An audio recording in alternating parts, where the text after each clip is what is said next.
evening, everyone, and welcome. We are Random Encounter Productions. I'm Cody Stone. With me tonight, we have...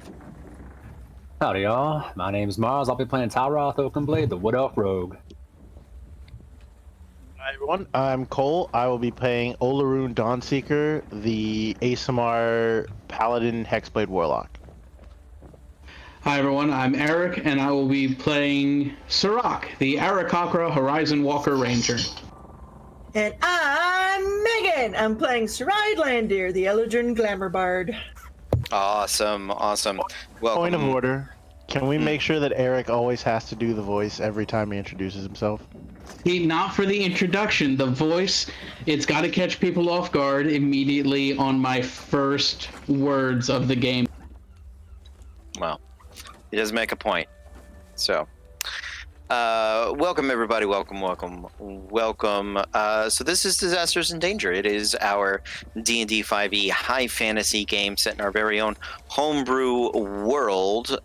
We will be releasing a bunch of information and a bunch of some subclasses that Mars has been working on, and we've got a lot of cool stuff. So this is our big main game for the channel. We do it every Monday night. We start around 7:30, 8 o'clock, and here Eastern Standard and/or Daylight Savings when appropriate time. I finally realized that that's why people say Standard Time, like Eastern Standard Time, is because I was like, well, what's the non-standard version? Daylight Savings Time, EDT. So, yeah. So this is us. This is what we do. We have been doing a bunch of extra games and shows, things that we were not doing when we could all gather around the table. Normally we do play in a studio around our very own table. We like all being in the same room, and we miss each other dearly. But the good side for you guys and for us is that we've got some extra games happening right now. So Tuesday nights are currently Cole is running Storm King's Thunder. That's a good time right there. Wednesday nights, our usual Wednesday sci-fi game has been put on hiatus. Most of the cast just had some tech troubles. So right now we're doing different one-shots and games. This week is Honey Heist. So that's very exciting. I believe Eric is in that one. I think I'm playing. Yes, I'm playing that as well. And then I think next week Meg starts a Call of Cthulhu run, if I got that correct. Yes, sir. Yes. Thursday nights is a big night for us. We've started a Wildmount campaign, limited run campaign that IGM on Thursday nights. So come and check that out. That's a lot of fun. Friday nights is going to continue to be Dragon Age right now, I think. Mm-hmm. Yes. And then Saturday nights is going to be Midnight, which with a little bit of a later start time, probably 8:30. And then Sunday might be Hurricane Boss Mad. I don't know. There's a lot of stuff. So Sunday, I get tired. You rest. You think, but maybe not. Who knows? But we want to say thank you to our friends. We've got a bunch of friends. I just happen to have this over here. This is from our friends at Haunted Mountain. Yes. So when we get to, I think, 50 concurrent viewers, we're giving away this tea infuser with the black and yellow colors on it, which is awesome. We also want to say hi to our sponsors for Disasters in Danger, which is the team over at Norse Foundry. Thank you, Norse Foundry. I have not slept well today. I apologize. Norse Foundry is awesome. They have a ton of metal dice, and they have been they've given us a lot of stuff for giveaways and for promotions. We will have another giveaway of theirs coming in May, so please check out those. Check them out if you want to. You can follow the link in the chat and down below. Yeah, there's some gorgeous metal dice. They also do gemstone dice, which are some very reasonably priced dice of their sets. They have some precision cut aluminum dice. All their stuff is really fantastic and gorgeous. But we will have another one of their giveaways in May. If you join our Patreon, even at a $1 level, you are always entered in our giveaways, even if you have to watch our shows time shifted. And we love and appreciate you guys. Also, when we get to 30 patrons, the wonderful Kez is going to do another art giveaway for us, which is a full body color with no background of your character. So check that out. That is awesome. Wonderful. I think I hit all the highlights, right? Yeah. Nobody seems to be correcting me. I'm going to accept that. Awesome, guys. Anything else fun going on in your worlds before we dive into tonight that you guys want to bring up? Okay. I'm seeing negative. All right. Then let's get into it, shall we? Oh, actually, something very important. I am sorry. Into the entire game and everyone listening universe. If you get good turnip prices, let me know, please. That's very important for me right now. I have like 98,000 turnips, and I want to make a good profit. So I'm going to need your help, Internet. Just let me know. Okay. Turnips for turnip prices.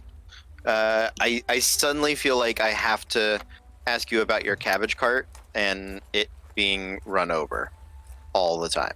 That's the only reference I can make here. I will not let the Avatar take care of that.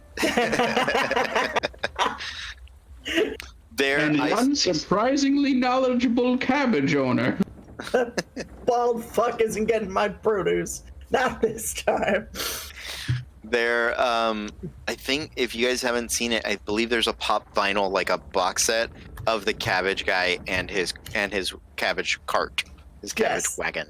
Yes. Oh, that's fantastic. And this conversation is appropriate because I think next week is when Avatar: The Last Airbender comes on Netflix. Is it the animated series or are they doing a live action? May 15th. Thank you, Eric. It is May 15th that the Avatar: The Last Airbender animated series will be on the United States Netflix. And that's where I lose a week of my life. You don't lose it. You don't lose it. That's time well spent. I agree with Meg, 100%. Yeah, well spent time. I am so glad I paid for the box sets when they came out. I bet. Damn. All right, guys, let's get into it, shall we? Our adventure this season's campaign takes place in the mysterious land of Lichtracht. It is a land that the Republic of the Black Gem has only recently begun to explore.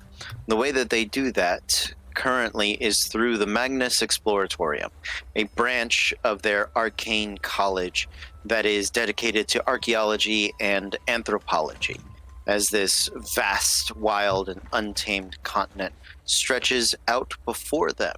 They have made positive relations with many of the local peoples after a long and difficult March of Glaives, a war that arises intermittently throughout the centuries as a land bridge connects Rodom to Lichtracht. Our heroes are an adventuring team in service to the Magnus Exploratorium that manage and assist their students as they traverse the continent, digging up old relics and places and investigating arcane mysteries. And so they have ventured into the nearby mountains with a similar adventurer, a orcish woman by the name of Wolfa.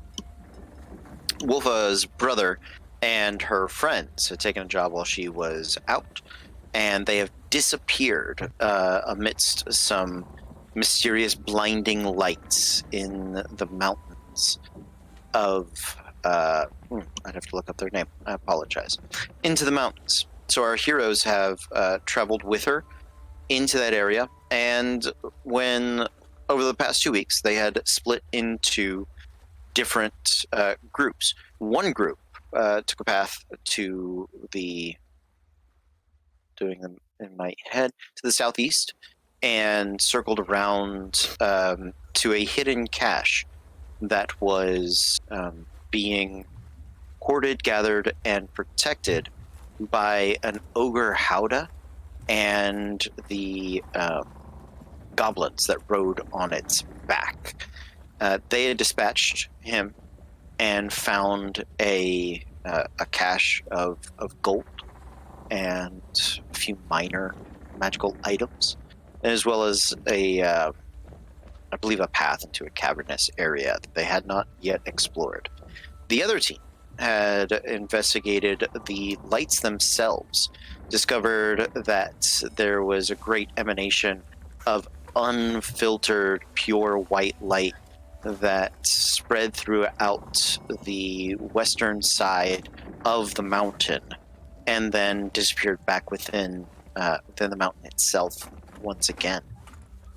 They pursued these lights, gathering some bits of that crystalline material that reflected pure white light, and discovered that there was in a cave entrance a number of monstrous creatures that were designed to protect a hidden entrance. I believe you ran into both a Gauth, a beholder that devoured magic with a petrification ray, and a chimera, both of which proved dangerous, but not so dangerous that it dissuaded our heroes. And you discovered a small hidden cache of your own and a secret passage leading you down into what you suspect to be some form of arcane laboratory, something along those lines. Have I left anything out?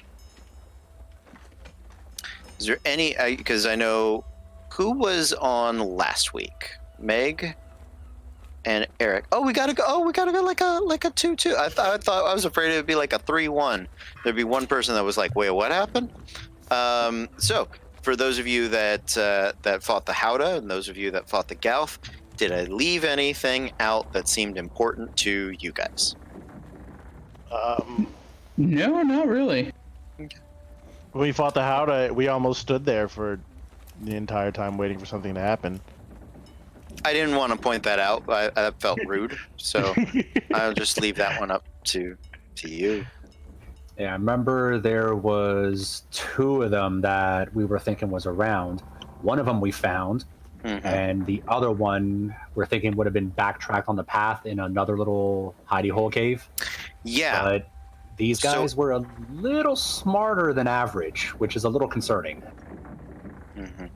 You guys can discuss that in character if you want. As you guys have regrouped, you have sort of a camp at the baseline of this Y, and Talroth is correct. There was a second Howdah, at least the tracks of which that they were tracking.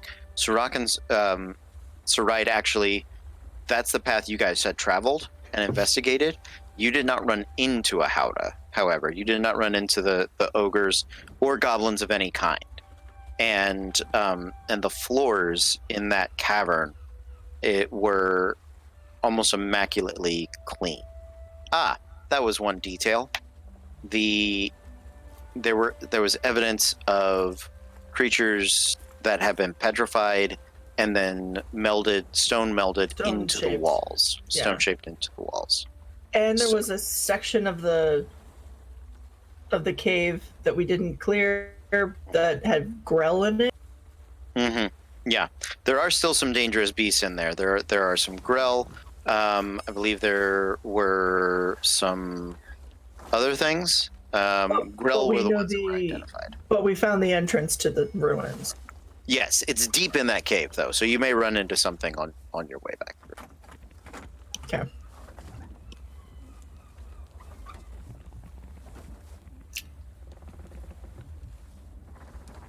Well, I don't know Boy. about y'all, but the idea of goblins thinking and working together in packs, that's might be concerning. I would agree. They're I know they're not necessarily dumb creatures, but I think they may be smarter than we give them credit for. Well, normally when you have goblins who are working together, there's someone in charge of them, like a hobgoblin, or someone who's just using them, or something else. Well, in this case, there weren't no big old hobgoblin dumb fuck there. There was some kind of boss goblin, though, that grabbed one of his little buddies and brought him in the way of my swing, so at least one of them was a bit smarter than the others. Oh. Yeah, straight old meat shield tactic. Gotta respect that, but at the same time, damn. And Wow. what did you say you guys ran into earlier? Manticore? Chimera. Chimera. Ah. Something Greek. Okay. Where do you think all of these different types of creatures are coming from? The caves. Well, I know that, but it's kind of odd that all of those creatures are in the same spot. Well, we found the entrance to the ruins, and Wolfa seemed to say that it felt like they were put there on guard. So whoever's in there has kind of got a zoo for bodyguards. Maybe they're drawn to it for some reason.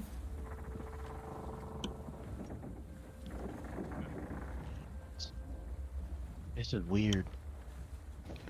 Well, we did find an entrance to a laboratory type thing, or to an under area. Do we want to look at that? Yeah, I feel like that would probably be best. Is there any other indication on where Wolf's brother might be? Or is he just deeper in the caves? There was nothing we particularly saw. Was there, Saride? No. I thought he was down in that lab.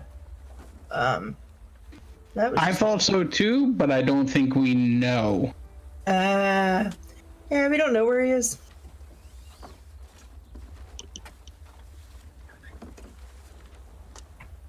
All right, well, maybe we should kind of get a mosey on, start taking a look-see, and I mean, unless we need to take a bit of a break first. Anybody needs to kind of rest up, catch your breath? So you guys should, both teams should have had a long rest. So this will be, I think, your third day in the mountains. Fourth. Okay. So everybody should be able to be at full capacity, given the number of days that you guys have been up here. So.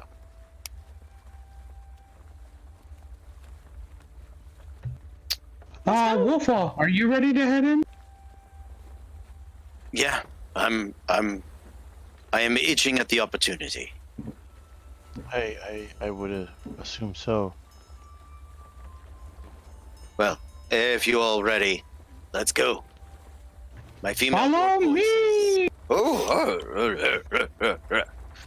Off you guys go. Sirach leading the way. The mountain pass, for those of you that have not traveled up this direction, is it's a solid pass. It's not nearly as treacherous, Talroth or Olarun, as the ones that you guys were facing on the southern side of the mountain. As you guys are making your way up into the caves, I believe, I am not mistaken, I'm gonna pull that back up. You guys begin to creep your way back in.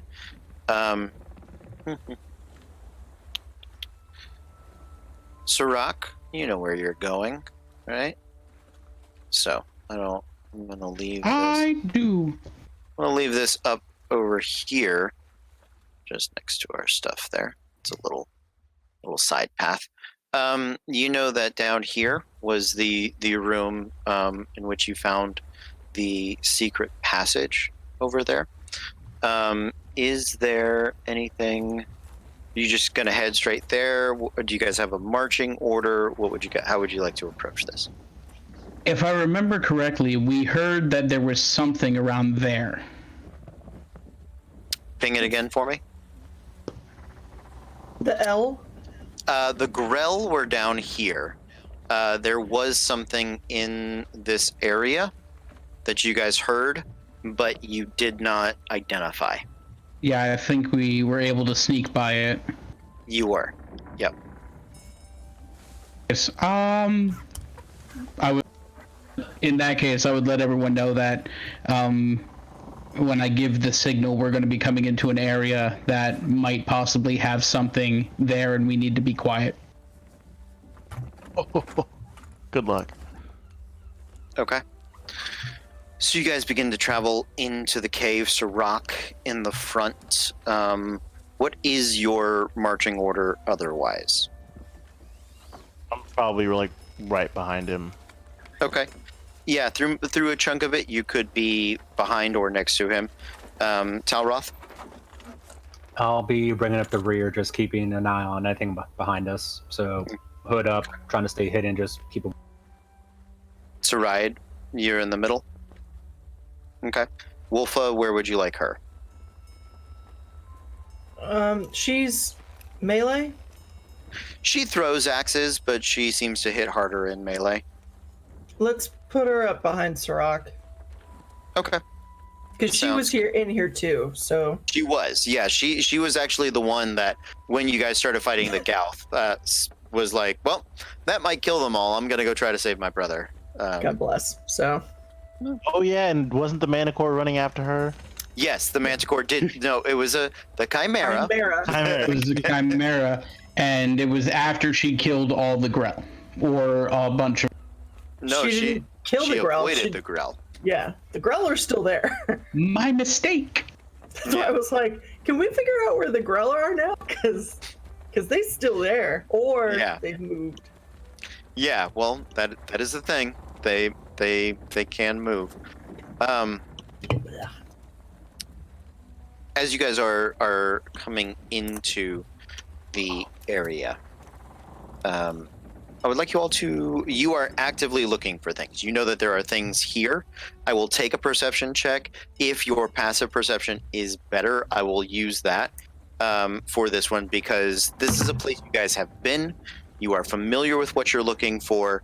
You have a number of advantages. So rather than roll with advantage and still have that potential, I'm going to give you this sort of double check. That's an 18 for a 22. Okay. 19. 19. One, Talroth, poor guy. So we'll go with your 14 then. Olaroon, 6. All right. So my Olaroon. passive perception is a 10 though. Yeah, I got your listed 10 here. Talroth and Olaroon are taking in the wonders of the cave for the first time. Some of the features that you notice is that it is rough-hewn, unworked stone in the walls. And Talroth, Olaroon, I'm going to say probably what's distracting you guys is you are, after having been told about the petrified individuals that are in the walls, you guys keep looking at those stone shapes and having that moment of like, is that the outline of a person? Is that something? Like you're looking for that evidence, and it has you a little distracted. The other interesting thing here is that the floor is perfectly smooth. It is like warehouse concrete. like finished, sort of stonework. Sirach, Saride, as you guys begin to lead people down this path over here, right where the path begins to narrow, you do hear some movement happening, and it sounds like it's coming. There's just sort of these creaks in the stone, Sirach, and you can tell that it's nearby, but the bit of echo to the chamber has you sort of wondering where it is. But Saride, with your over 20, you don't look up, but you get the instinctual feeling that that the Grell or something, maybe a piercer or some other monstrous, disgusting thing, has lifted itself into the stonework up above. I think that swapped because Sirach had the over 20. I apologize. Swap those.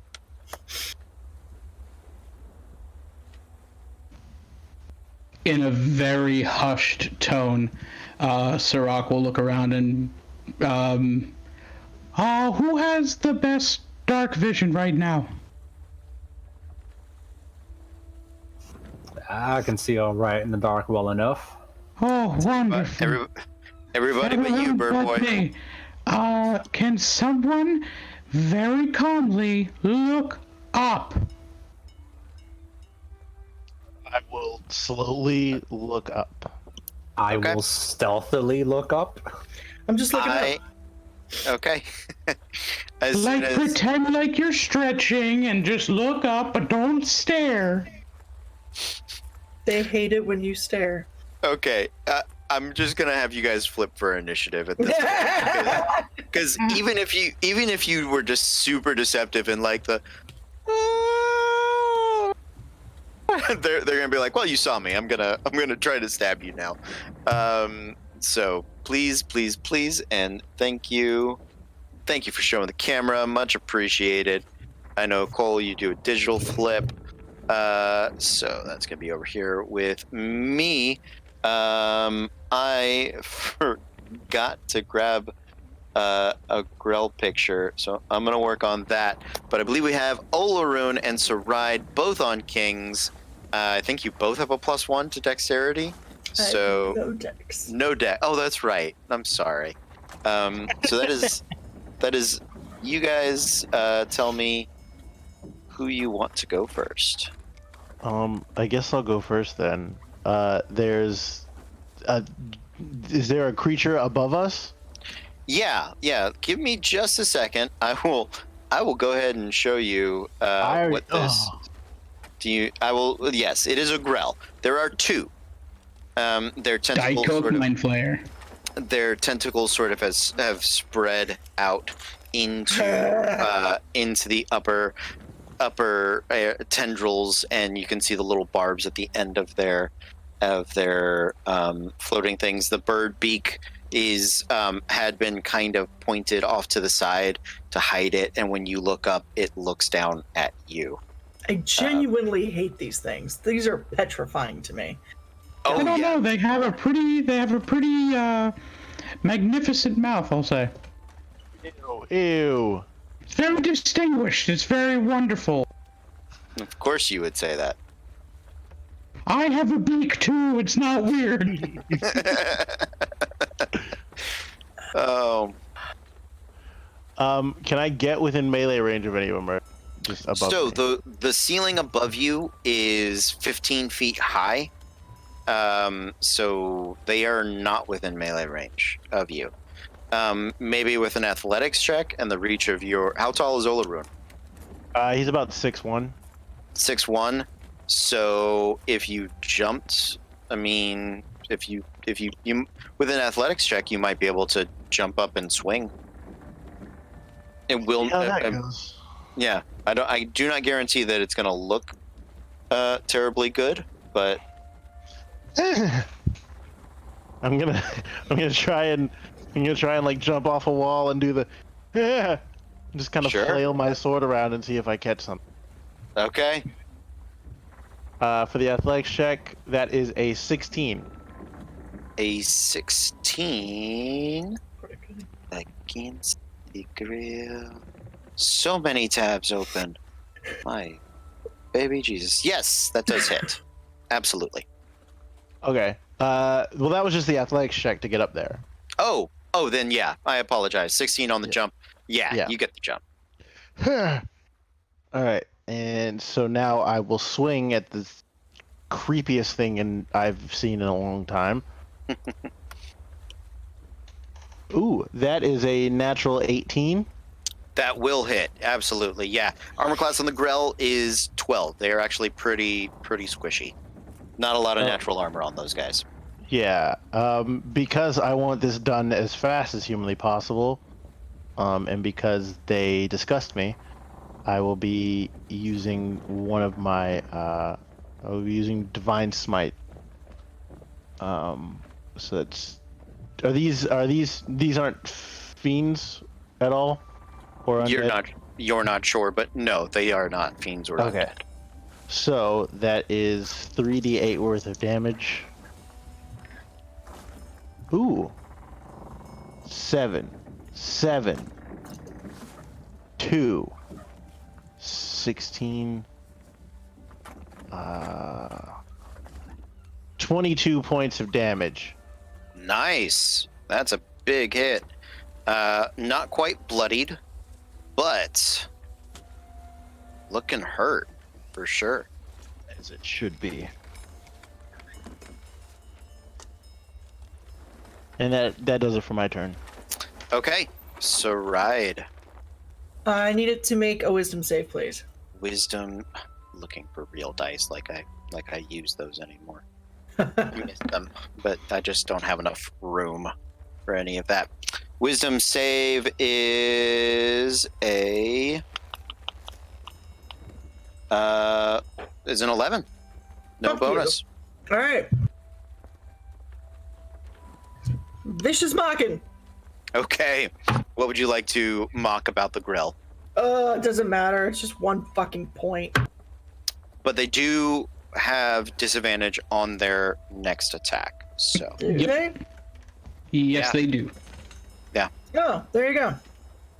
That's one of the best things. If Vicious Mockery can land, it may not do a lot of damage, but it hinders. it does. It's the only spell I have that does damage.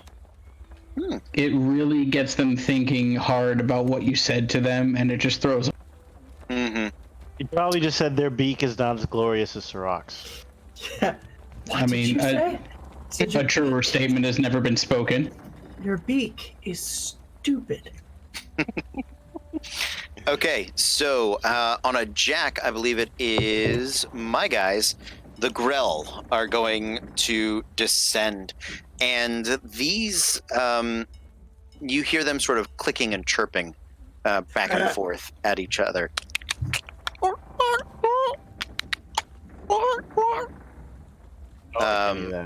One is going to fall down on Olaroon. This one is not mocked, so it is going to attack normal.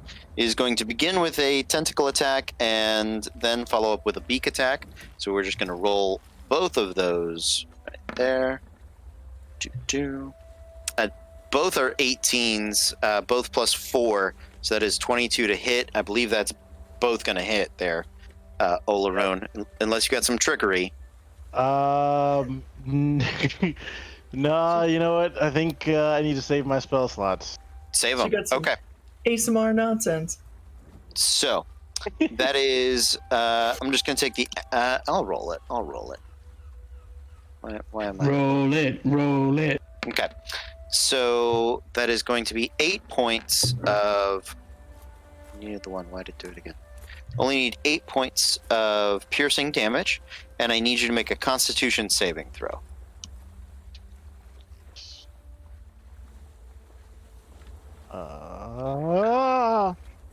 Oh, 22. Okay, good. You are not poisoned, nor are you paralyzed. However, you are grappled. You are grappled and restrained. No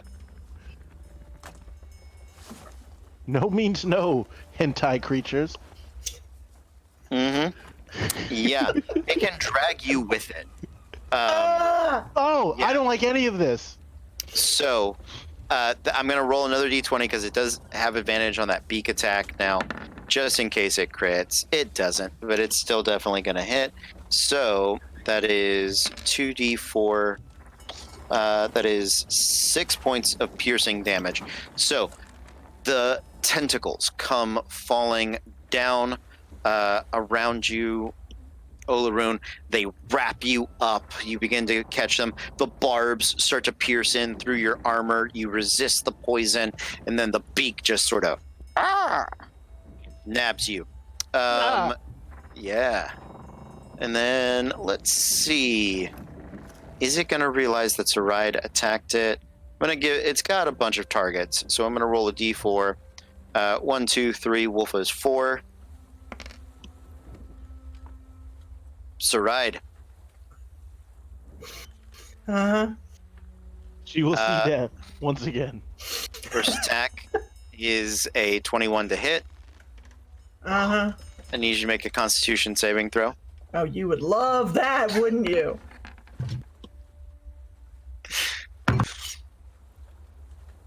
Oh, fuck me! Oh no. So you are poisoned. While you're poisoned for the next minute, at the end of your turn, you can remake the con save. While you are poisoned, you are paralyzed. You take So poison and paralyzed? yes, Okay. and restrained, And restrained. and I mean grappled and Well- restrained. While I got it open, you want me to hit anything else? Let me see. Oh, grappled and restrained. We also have blinded. Can't be charmed, so you can't do that. Deafened, frightened. I think I should just click that anyway. Incapacitated, invisible, petrified, prone, stunned, unconscious. You want to throw some exhaustion in here? I would like you to take 5 points of piercing damage first. Let's do that, and then the beak attack with advantage is going to be. Now, was that 16. first attack at disadvantage?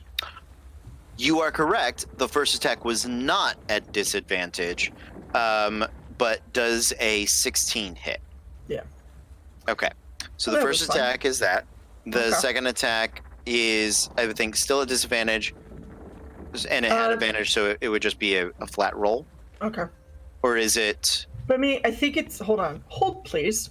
It has disadvantage on the next attack roll it makes before the end of its next turn. So just the one roll. I think it's just the one, yeah. Okay. Because it's just the first level of Yep. it. So then 17 and 12 were the disadvantage. 6 and waiting on the dice roller. 6 and 10. 10 plus 4. 14 to hit with the beak. Yeah. 14 hits with the beak. Okay. That is 2d4 plus 2. 7 points of damage. I'm bloodied. Okay. That is it for the Grell. Up next, we have Sirach and then Talroth bringing up the rear. Sirach is going to move 30 feet back from where Saride is. Or as Okay. far back as he can get. Okay. And then I'm going to shoot an arrow at the Grell that's attacking her. And I'm going to put in my planar warrior on that as well. Nice. Go for it. That is a 17 plus 8 for 25. Definitely hits. Yeah. All right. So that's 2d8. That's 5 plus 7 for 12. And then I think I have a plus 4 on that for the rest of my attack. Plus 4. So that's 16 damage to the lovely picture of the Grell. 16 damage to the Grell. All of it force. All of it force. Okay. 16 damage to the Grell. Nice. It is hurt, not bloodied. Thank you, Sirach. Talroth. Well, I know I ain't been drinking because I don't know what kind of hentai I just walked into.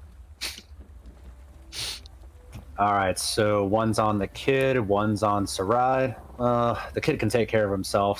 So I'm gonna kind of dash around to Sarai and just double swipe with the double-bladed scimitar on. Okay. Now, the question I have, since since that thing is grappling Sarai, would the attacks on the Grell count with advantage or no? No. Sarai is restrained. He's just grappling. Restrained gives advantage. Grappling does not. So. Okay. And sneak attack on this one or no? She's not threatening it. She's Boy, is she not. if she was not paralyzed, so if she was not poisoned, then she would be. Then you could sneak attack. But I believe if you are incapable of moving, then Both hits were a 12 on the dot. 12 is exactly what you need. Yeah, 2 natural 5s. That was oof. Yeah.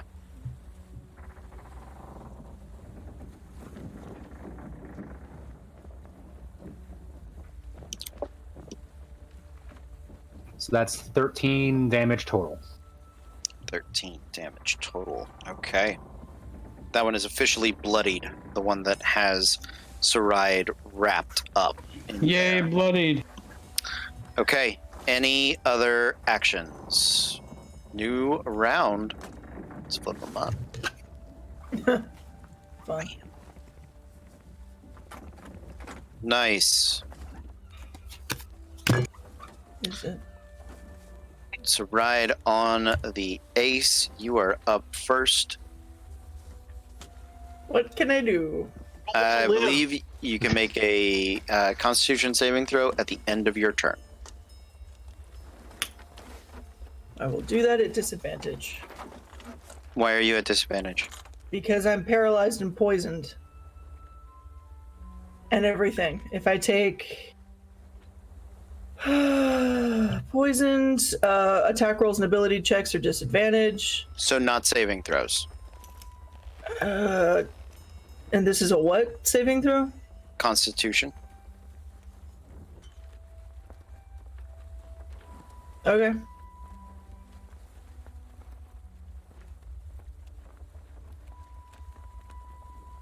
Yeah, I can't do anything else, so. Are you fucking kidding me? 4. I'm gonna stay right here. 4 does not save. Does it not? Does it not, Cody? Does it not save? Talroth.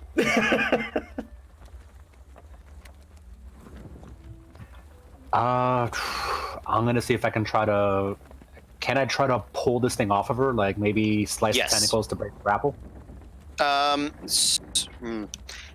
I appreciate where you're going. So it is an action to break out somebody out of a grapple. The slicing the tentacles thing is just dropping the monster at this point. So you don't feel confident that you can drop it without being able to sneak attack it this turn. So for Sarai, you can use your action to make an athletics check to pull her out. All right, let's go ahead and give that a shot. Okay. That's a 3. Okay. Yeah, you kind of get your hands up in there and try to grab it, and you just feel the tentacles kind of squeeze in around her. Okay.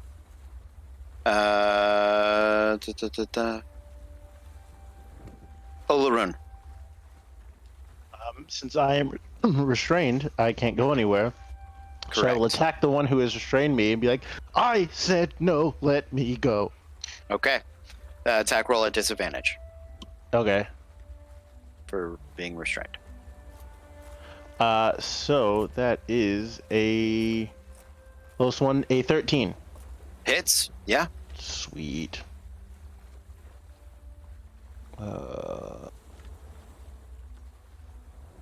That is 8 points of slashing damage. Nice. It is bloodied. Exactly the same number of hit points as its friend. That is fun. Anything else, Olaroon? Let's see, what can I do on a bonus action? Nope. I will leave it at that. I apologize. You guys have to remind me, Wolfa is around, so she is going to take the attack roll at the Grell holding Saride. She does hit. I'm just putting her at the bottom of the list every time. So, there we go. 7 points of damage on that Grell. All right, Sir Rock. I'm gonna shoot the Grell that's on Saride. Okay. All right, that's 10, and then I have a +8 for 18. Easily. Well done. Right. Planar Warrior on top of that, so 2d8. That's Okay. 4 plus 4, so that's 8 plus 4 for 12 damage force. 12 damage of force. Okay. Oof. It's barely up. Okay.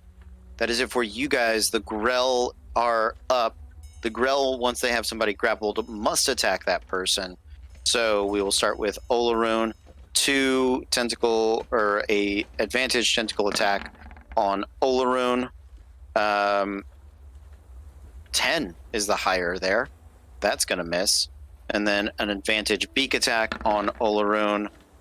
Double 19s absolutely will hit with 5 points of damage on that. Saride tentacles. 17 will hit for 5 points of damage. And beak.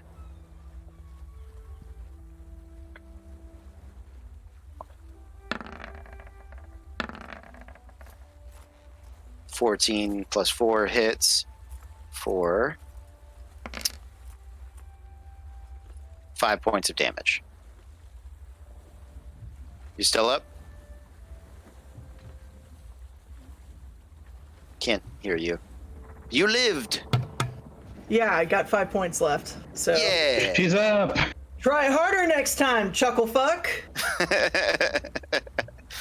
All right. Wolfa. Wolfa's gonna take another mighty axe swing at that. Misses. She does not have a +10 to hit. Unfortunate for Wolfa. Okay, guys. New round. This is where everything goes to pot, guys.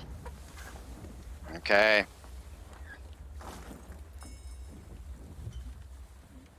Sirach. Woo, Sirach. You know what? Let's play that same song again. Let's do it. You can see the Grell beginning to tighten its grip on Saride. All right, that's a 4 plus 8 for 12. Barely hits. Oh, thank God. All right, let loose another force damage arrow. Okay. 5 plus 7 for 11. Then plus 4 for 15. 15, more than enough. The Grell loses consciousness. The blood begins pouring out of it. Its tentacle, it sort of slumps down onto the ground. It and Saride hit the ground. Long. It's gooey. Nicely done. I'm going to, for the end of my action, I'm going to run back up near, next to Saride. Okay, so you run up near Saride. After you, it is the other Grell's turn. It is going to continue its assault on Olaroon. If I push the right button, that is true. So 16 plus 4 for 20 will hit. That is a d10 plus 2. 3 points of damage, minimum damage there. And Okay with then 17. Misses. Misses. All AC right. is 18. 17. There you go. Olaroon. That is it for the Grell. Yeah. That's it for the Grell. So Talroth. Yeah. Talroth. All right. Yeah, so I'm just gonna kick the thing off of Saride, rush over to Olaroon, and just take a couple swipes at this thing, see if I can get it off of him now. Yeah, let's do it.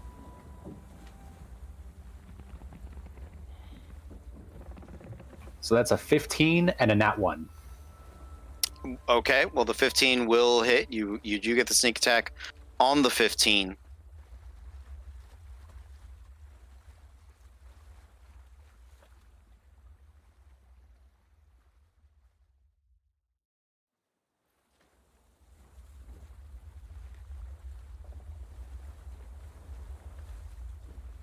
So 19 points of damage. 19 points of damage. Nice. It is barely holding on. Okay. After Talroth, Olaroon. I'm going to stab it right in its ugly face.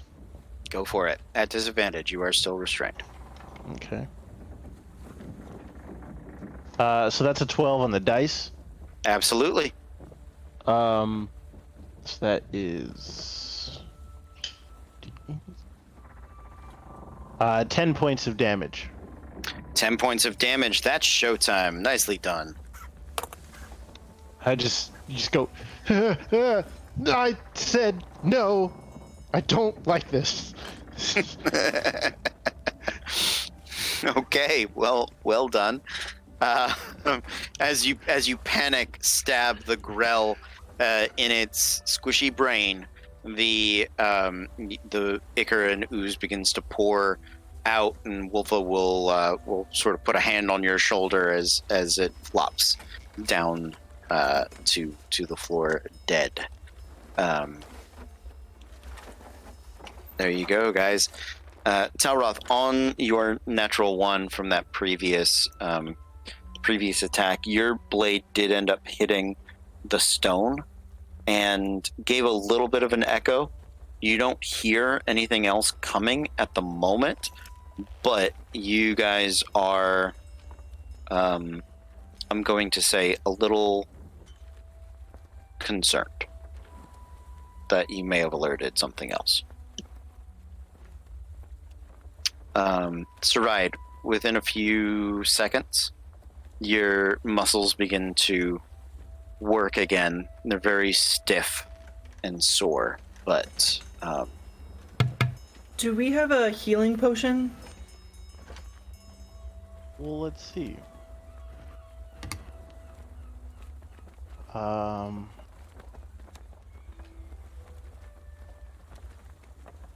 We have one. We do have one in the bag of holding. Is it Yes. just the one? The other one's one's on Talroth. The other one is on you. Okay, I thought I had one. Yeah. Okay, I'm drinking that motherfucker. So that's... What is that for a regular? 2d4 plus 2. Okay. I'm gonna go ahead and reach into the bag of holding and take out that other one, and just be like, "All right, guys, I gotta take this." We can also step outside and rest for a minute. Either or, honestly. Hate this.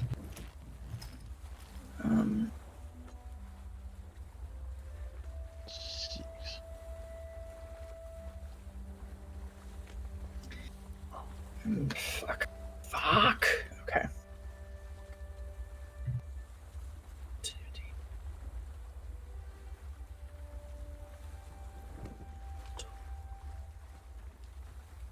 I think. Okay. Yeah.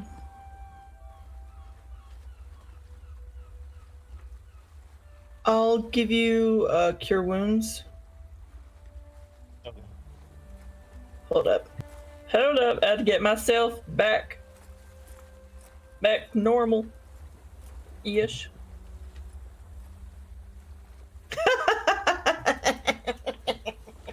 Have 6 points. Hey, 6 points is better than nothing, and now I'm only down 10. So I can't roll for nonsense today.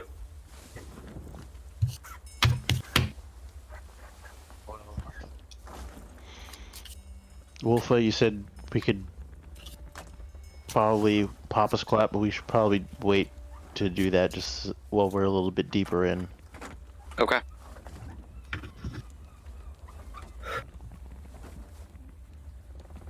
But let's keep our eyes up for any extra guests. Absolutely. And as we're leaving, I'm just gonna like kick it one more time for good measure. Okay. Taroth, are you in front of me or are you behind me? I'll start going in front now. Okay, she's gonna keep a hand on you, but her eyes are up Okay. just to make sure she doesn't trip. Sounds good. As you guys begin to continue down the path, lost Eric. Yeah, we lost Eric.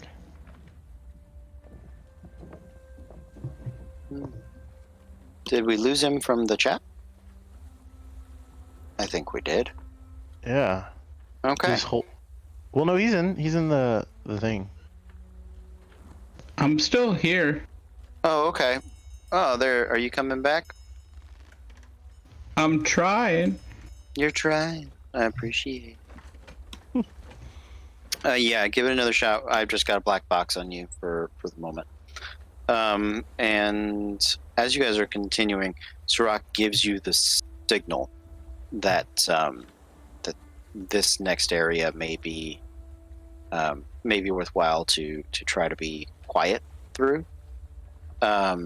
So when you guys have the opportunity, I would like you to make stealth checks, please.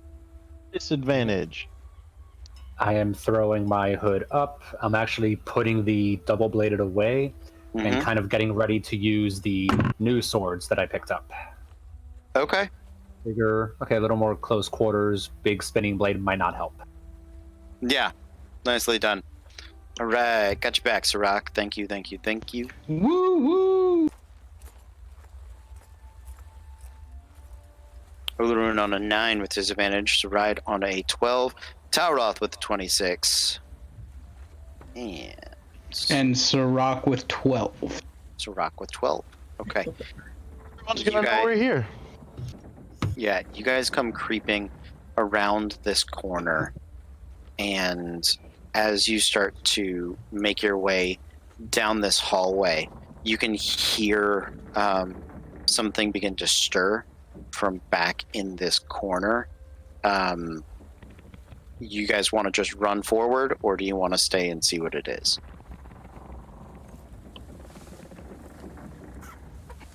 Bolt. Well, Bolt? Boils. Is that what I heard? Like Usain? I mean, that is where I was going with it, yeah. Great. Okay. Perfect. So Sirach wants to take off running forward. You see the Birdman start to go. Saride's with him. Tauroth, Olorun. if he's running, I'm running. Okay. I'm going to keep on going, but I'm going to try to stay hidden if I can.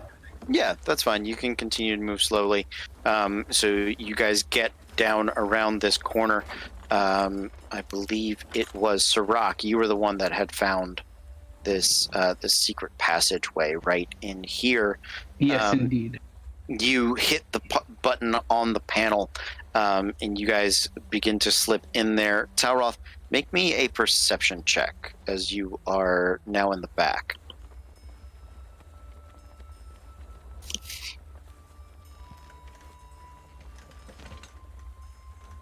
Dirty 20. Dirty 20, nicely done. as the others are sort of taking off running ahead of where you guys are, you can see there is this. You've seen them in larger versions.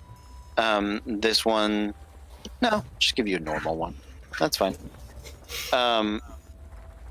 You can hear it sort of clicking its hooked hands together, making this very rhythmic sort of call. It is a almost bird-like creature with long crab-like hooks, not even pincers, hooks. It is, you would recognize it as a hooked horror, which is now coming to chase after you. Yeah, I'm using all 35 of my movement speed and hauling ass. Okay. You take off running. You guys begin to descend down that shaft, and Tauroth, you grab the trap door as you are going. You slam it shut above you. Are you going to do anything to try to bar it or lock it or anything like that? If I can quickly lock it, yes.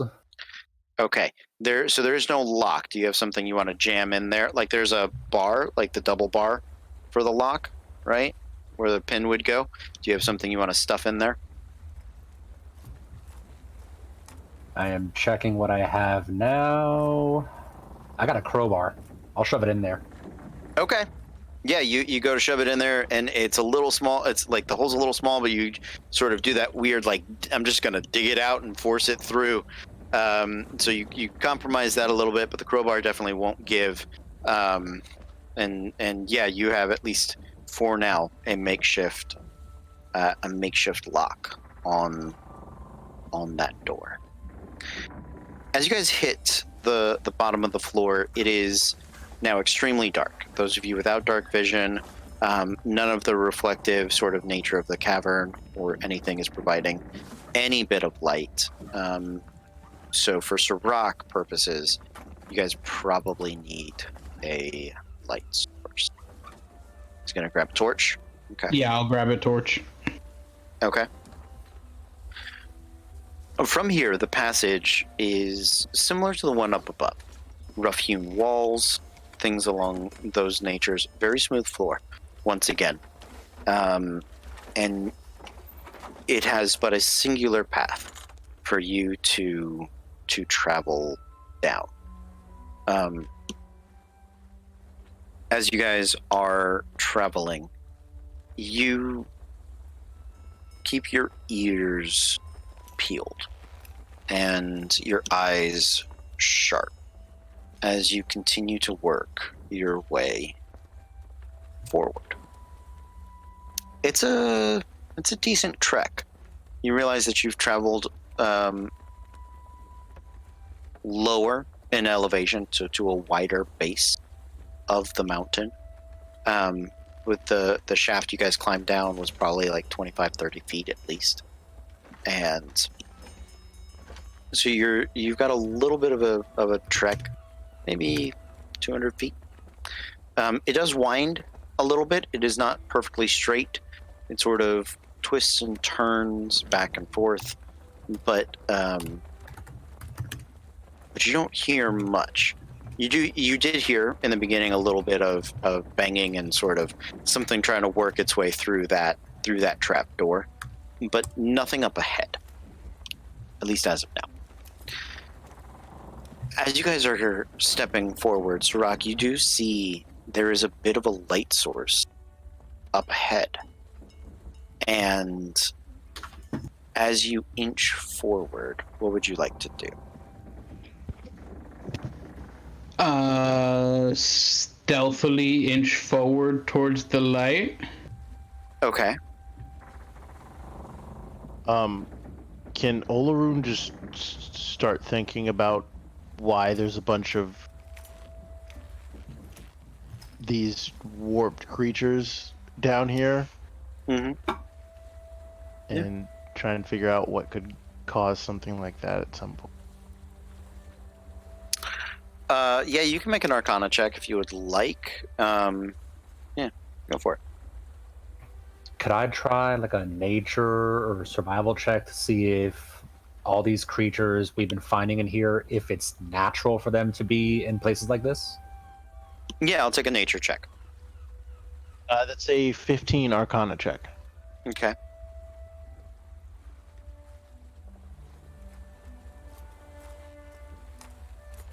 $16 nature check. Okay.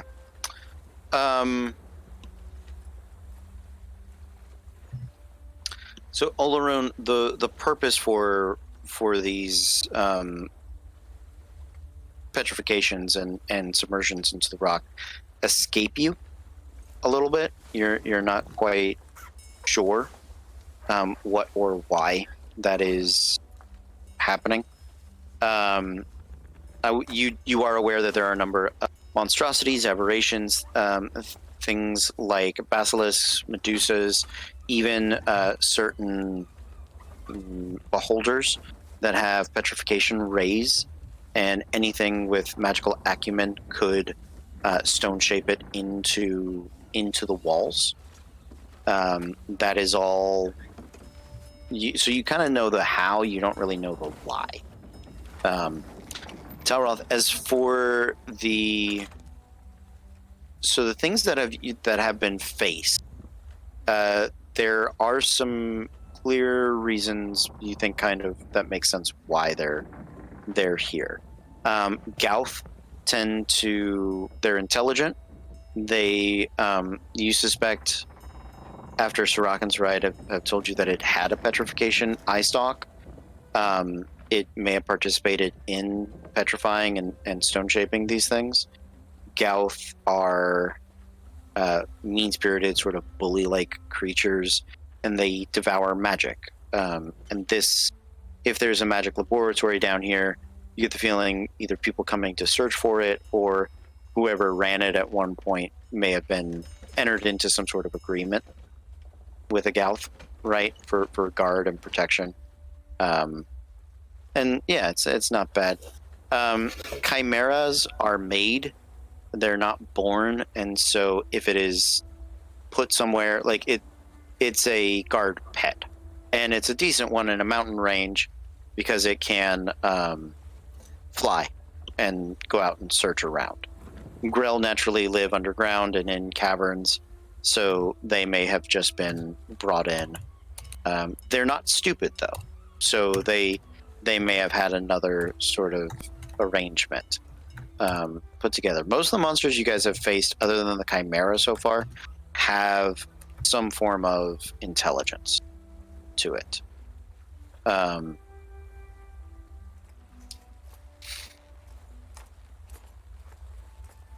Well, you might as well share with the class, Meg. Sorry. Especially when you said it's a guard. Oh, I hate you. I hate you. I hate you. I hate you. I can't remember what her name is. All I can think of is the Chimera. No, you say her name. I can't remember. You I remember genuinely her can't name. remember. Name? What's her fucking name? I am blocking that memory out of my head. No. Yeah. Well, it's from Full Metal Alchemist. When Her name was Nina. Thank you, Say her name. Nina. Edward. You're a... No. Mm-hmm. For those of you who don't know the emotional trauma of the first, I think it's in the first like 10 episodes It's of horrible. Metal Alchemist. Yeah, starts out and it's like, oh, this is gonna be like a fun like brotherly adventure. Nope. The Living Blood alchemist uses his daughter and his dog and makes a chimera, Yep. which Meg just wanted to remind us all of. You're welcome. Oh, It was okay. sorry. You kept saying Chimera and a guard, and that's just immediately where my mind went. The word association is appropriate. The ruining of childhood isn't, but that's not on you. I almost died in the arms of one of my worst fears. So I'm in a dark place right now. Well, I'm sorry. Chicken octopi. It's disgusting. Does it help if they're eyeless? I will log off right now. Oh God, no. This whole thing is bringing back childhood trauma. It's weirding me out because I'm in some sort of bad hentai mood. Disasters in Danger, the after school special edition. Good grief, this is my nightmare. Thank you, Cody Stone. You're welcome. That's what you come for. Come for the adventure, stay for the emotional trauma. Stay because you're crying too hard to get out of the chair. Can't leave once you're damaged. You can only hope to be fixed at some point. It's actually how our friendship started, yeah. Oof. Yeah. Okay. Well, now, after that moment, let's have an adventure.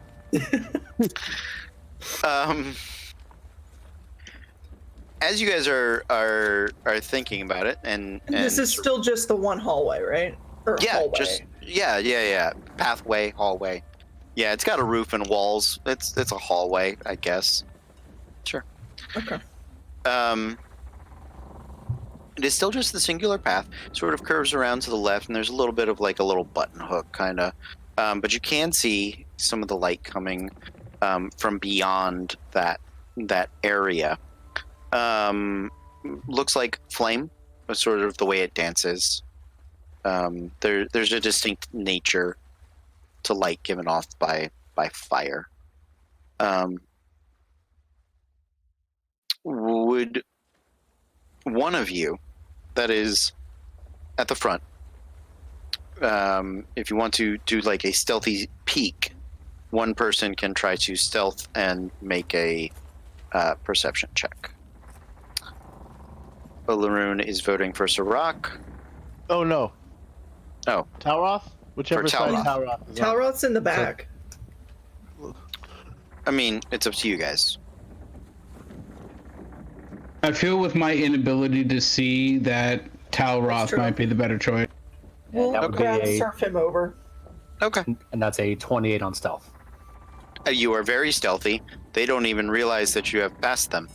And Someone I- get over. Get Talroth I up here just so we put can like a punch it. knapsack in their hands to kind of pass it over while I'm walking behind. they do. Reliably pass it over for you. You get to the front. Go ahead and make your perception check.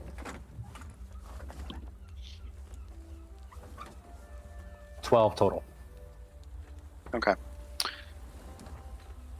You very cautiously, very, very cautiously sort of peek your head out and around. You don't see a lot of movement, just what is probably the trick of the flame that is there. What you do see, however, is two statues standing outside. They are stone statues. They are very well detailed, and they are standing outside of a door, a stone doorway. There are braziers at the feet of the statues that are lit.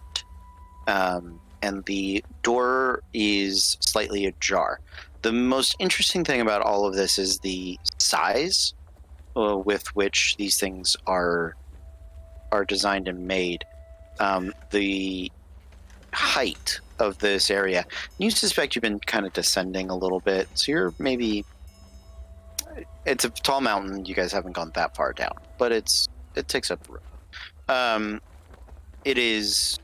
The roof seems to be like 20 feet behind there. The doors are about 20 feet. The statues are around 16, 18 feet, somewhere right around there. All worked stone.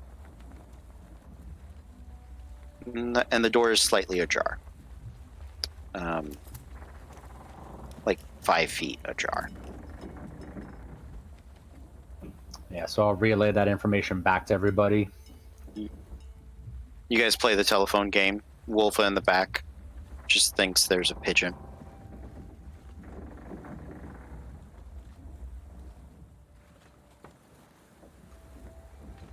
So we can't see anything, right? So there's no movement. but there are lit flame brazier. Talroth, you didn't see any people there, did you? No, only thing I saw was then two big old statues about like 15, 16 feet tall, give or take. Huh.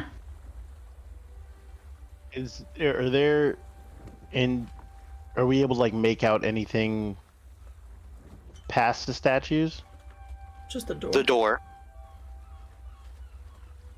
And the door is slightly open, but again, there are two grand doors that are open kind of like this. So you can't see behind them.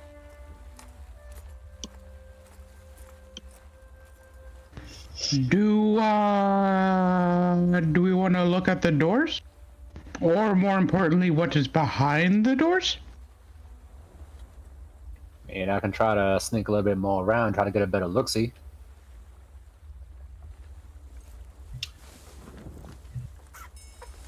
Yeah.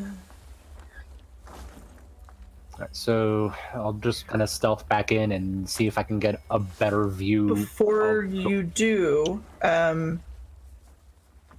she's gonna come over and kiss you on the cheek and thank you so much for everything you did back there to help me from the thingy thing. You have inspiration. Oh, that's mighty kind of you. Okay. Don't fuck it up. I'm going to save the inspiration for the perception check when I get out there. So my stealth roll is a 30. Gross. At level 4. At level 4. It was advantage with the cloak. I rolled a natural 18, and I have a plus 12 to stealth because it's one of my expertise skills. Rogues, man. Yep. Wait, 12 to stealth? You have a 4 or a 5 to your dex? Plus 5 to my dex. And then it should be plus 3. Or what's your proficiency's plus 2 right now, right? Yeah. Mm-hmm. It's shown as plus 12 on D&D Beyond. Let me just double check that. Is that adding the cloak, maybe? And the cloak should just give advantage. I'm sorry, I mean, I don't mind. Nope, I'm just... sorry, you were right. I actually read the wrong one. I read sleight of hand, not stealth. So it's actually a 27.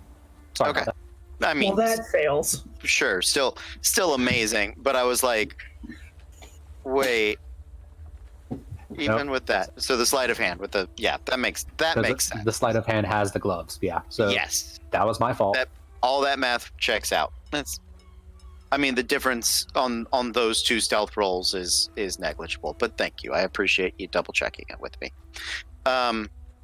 So yeah, you do start to press forward.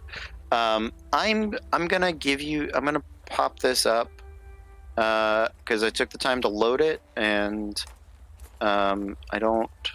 There we go. Bring you guys over. Ooh. Yeah. So, this is gonna take just a little bit of finagling. Oh, wrong layer. Here we go. Nobody knows how to use this program. Finagle away. This is awesome. So you guys are coming from this left area over here, right? Talroth, I'm gonna zoom out a little bit to give you a slightly better view here. Oh, okay. Okay. So up where my head is where you guys have come from. It's a very open area. These are braziers, and I'm going to say that it's the two nearest them that are lit. There is a door here, not pictured, but yeah. So this is sort of what you're seeing on your approach. You can kind of sneak up around the side over here, or you can come over here. That's a ledge. That's like a 5-foot high ledge, but you can creep down. Or with that many stairs, that's like a 10, 15 5-foot high ledge. And So I'm sorry, the door is between the two statues. It's just not visible. it's just I didn't have one on Okay. the map, so Just making sure. yeah. For anybody at home or for you guys, just so everybody is aware, just kind of from the way I GM, I go with what's in my brain, not what I have a map for. So sometimes I will just be describing some things and be like, pretend it's there.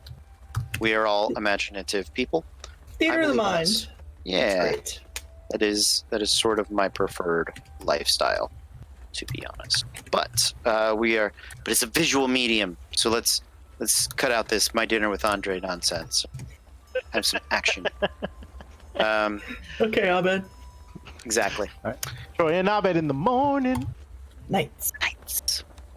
All right, so since I'm getting closer for a better look, can I try a perception check again to see what's behind the door? Maybe kind of get a peek around it?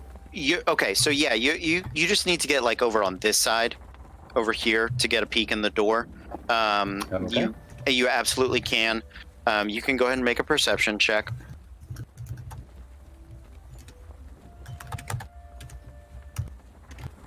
And what's the inspiration die? 6.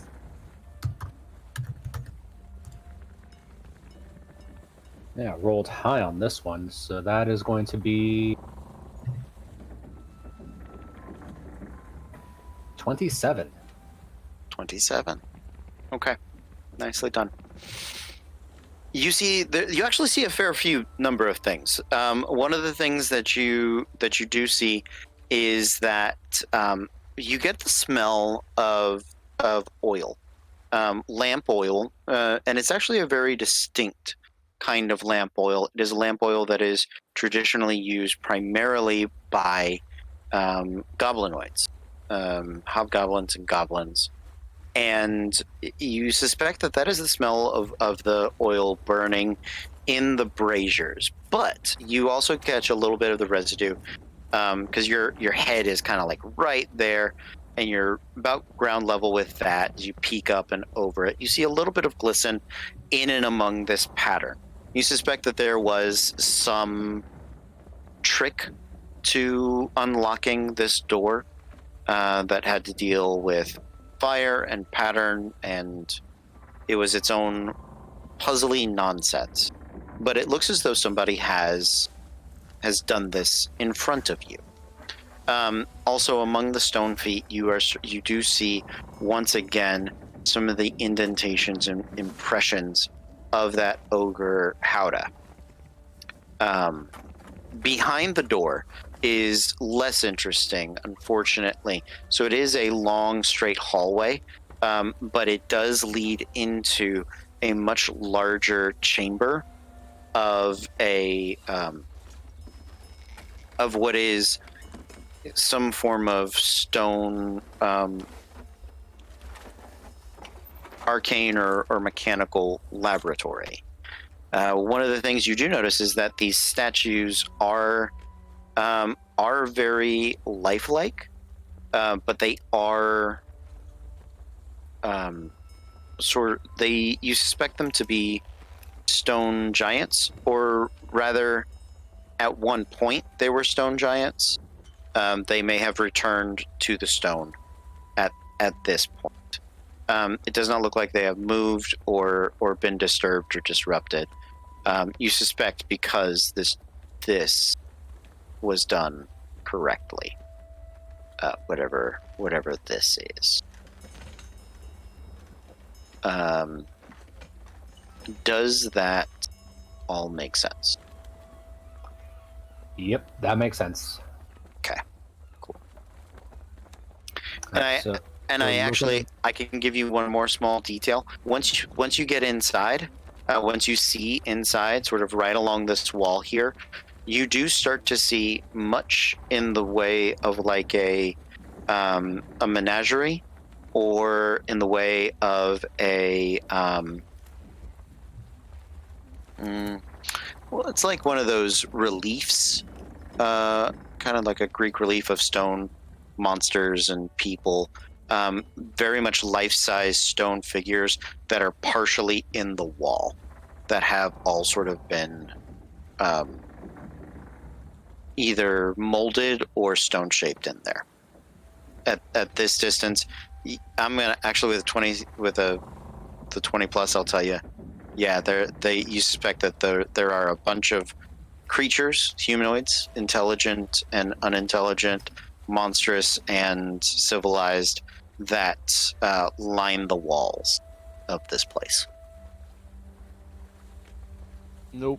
All right, but looking around, at least in this room, looking up, there's nothing that's moving in here. No movement. All right, so I'll kind of start heading back a little bit towards everybody and kind of signal that it's clear to start coming in. Okay. You guys begin to come in. Again, the doors are just slightly ajar. Well, is there anything else you guys would like to do before heading into this passage? Can I?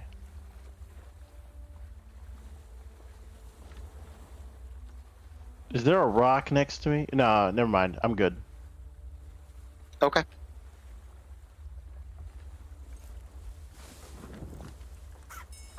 You good? Yeah. So you guys continue to press on. Take a little finagling. My apology.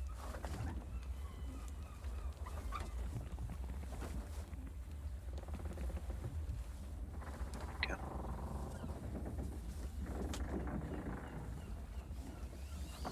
So, as you guys begin to make your way in, all of this stone path is lined with other entities, creatures. Do you want to spend any time inspecting them, looking over them, anything along those lines? I would like to try and look at a couple of them and see what I can see about them. Okay. You see, first of all, Wolfa is kind of freaking out.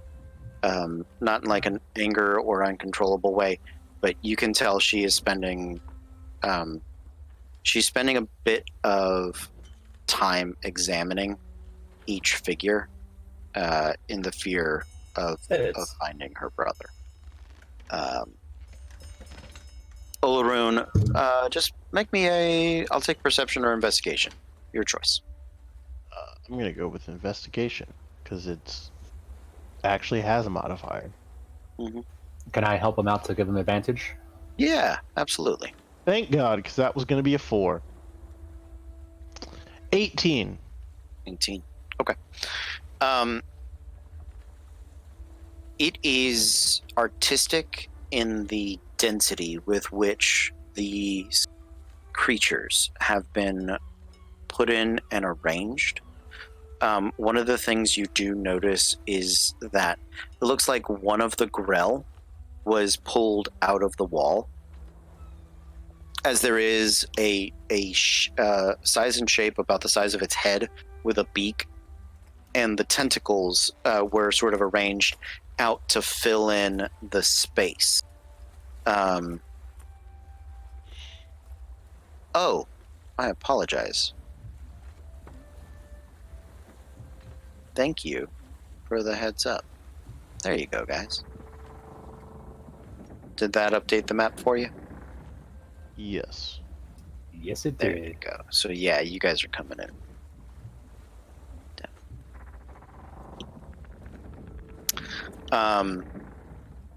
So yeah, it looks like one of the grell had been previously stone in this wall at some point in the recent past. I don't like that.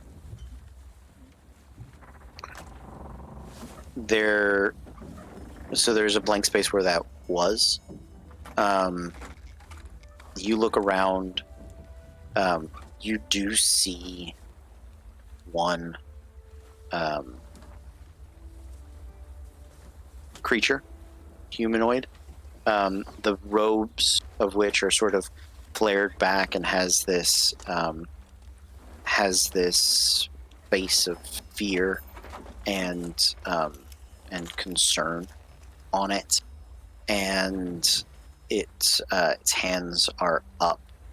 But Elaroon and Talroth, as you guys are inspecting these walls, you do see on the shoulder of those robes the coat of arms of the Magnus Exploratorium.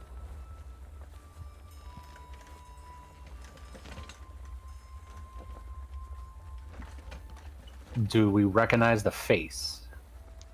The face is mostly obscured, but it's too small to be Wolfa's brother or her friends. You suspect this was probably the student, the grad student that was investigating this jury.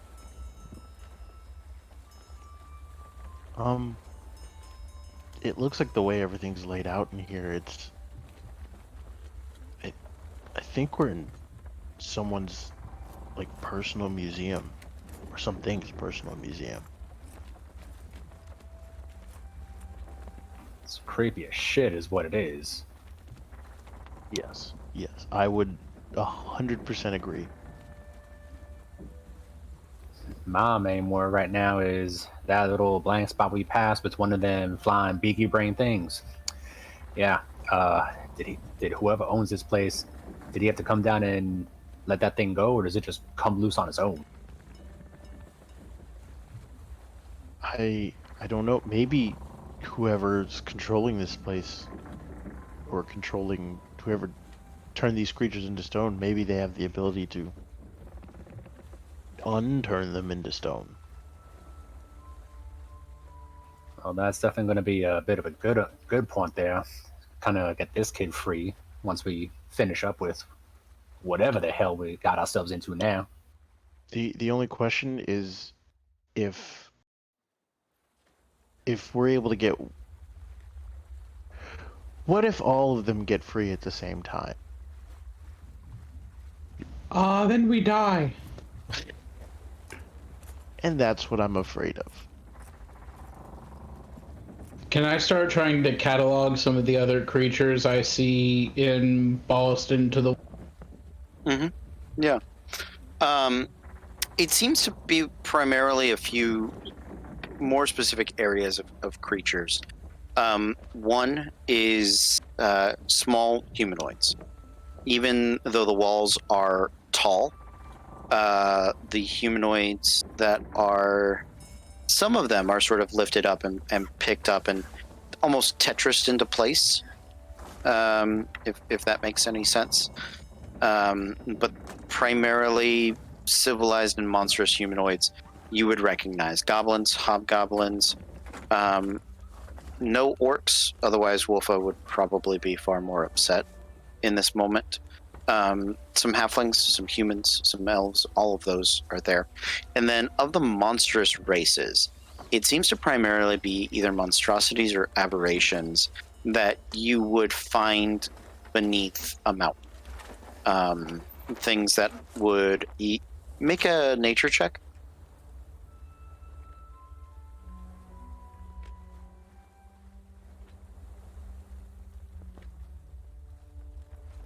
That'll be a 9. A 9. You're not super, because you prefer to live in the sky and above things. You're not super familiar with things from like the Underdark or monstrosities that would be underground, but you are recognizing a few consistent traits among them. Most of them either look like they have eyes that could see in the dark, or they are sort of sightless things like an Umber Hulk or like other Grell or hooked horrors. These are monsters that don't rely a lot on light. That's the one sort of consistency among them.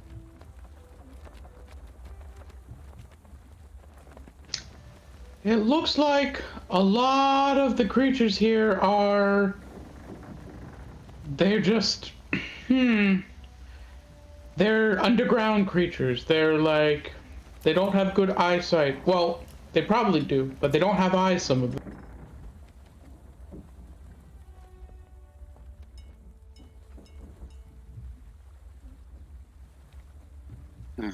Oh boy. This is a very particular type of creature. I'm gonna quietly Dude. start making my way towards the corner, just to kind of start peeking around and see what else might be in here. See, mostly just looking for any movement or anything living. Okay. So I'm going to scroll the map down. I think you guys have to kind of scroll it for yourselves, if I'm not mistaken. Or hold on. I'm here, and I move it. Does that move for you guys? Nope. Oh, there it goes. Okay, I just have to let it go. So as you begin to come down, you do start to see that there are some other braziers that are lit. This area does have a bit of light. There is no door here. It is an open area.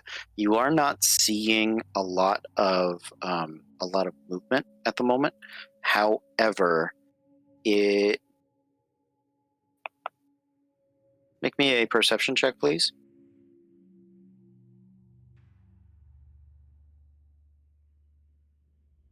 Dirty 20. 22.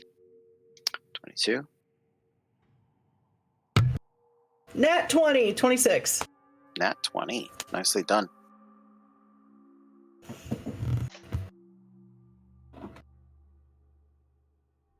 And a natural 1 for Olorun. Olorun, you are sort of freaked out by the by all the statue people. This stuff is gross. I've Yeah, man. been molested by a Grell. This is not what I wanted. Not what any of us wanted. So there is light coming from sort of all of these different directions. I will say it does sound like there is some activity to the right over here. And then you are hearing some activity down these hallways up ahead. So, Ride, what languages do you speak? Common, Elvish, and Sylvan. Okay. You're not understanding, but you do recognize the similar sounds to... you've run into goblins before. It does seem to be some form of goblinoid. From all three directions? Specifically from the ones right in front. You don't hear much talking coming from this direction. Okay. She's gonna go through a couple of coils of message Mm-hmm. to tell everybody that. Okay. Sounds good. Here's what I would like to do, guys, just for me, for tech purposes. I need like a 5-minute break, Okay. a legit 5. So it is, by this clock, 9:29 right now. I'd like to come back in 6 minutes at 9:35. So thank you guys for joining us, for hanging out. Thank you for bearing with the technical things. We're going to take a short break. We'll be back in just a minute, but stay tuned, and we'll see you soon. Everybody, we are Random Encounter Productions. I'm Cody Stone. With me tonight, we have my DJ voice. I just realized I slipped into pretty hard. So up next is Weather on the Nines, but first up, who do we have playing tonight? Oh, howdy again, y'all. This is B. Talroth Oakenblade, and, well, at least that's who I'm playing. Name's Moz. Well, I'm Cole. I'm playing the probably soon to be dead, if Cody has anything to do with it, Olorun Dawnseeker, the ASMR Paladin Warlock. Hi, and with your eye in the sky weather update, it's me, Eric, playing Sirach, the Aarakocra Horizon Walker Ranger. That's great. And as a token female, I'm Megan playing Saride, the Eladrin Glamour Bard. Oh, well, there we go, guys. Um, is it clear we're losing our minds? Because it should be. WD&D. You're assuming Um, I had a mind to lose to begin with, good sir. This is true. This is Serving upper and lower Gygax communities. Oh man. So yes. Welcome, guys. We're Disasters in Danger. These are 4 of our players, and they are investigating a underground mountain, sort of arcane layer. The walls, not pictured here, are lined, as well as I think some of the ceiling too, for maybe some bigger creatures. The walls and the ceiling are lined with stone-shaped, petrified creatures that have then been stone-shaped into the mountain and into the walls. You guys have just made your way down here. You had done some investigation checks. You can hear over here sounds like stonework, chipping, notching, breaking of stone to your left, to the camera right there, as you guys are facing south here. And then down this path, you can hear words being spoken. It seems like Goblinoid. Do any of you speak Goblin?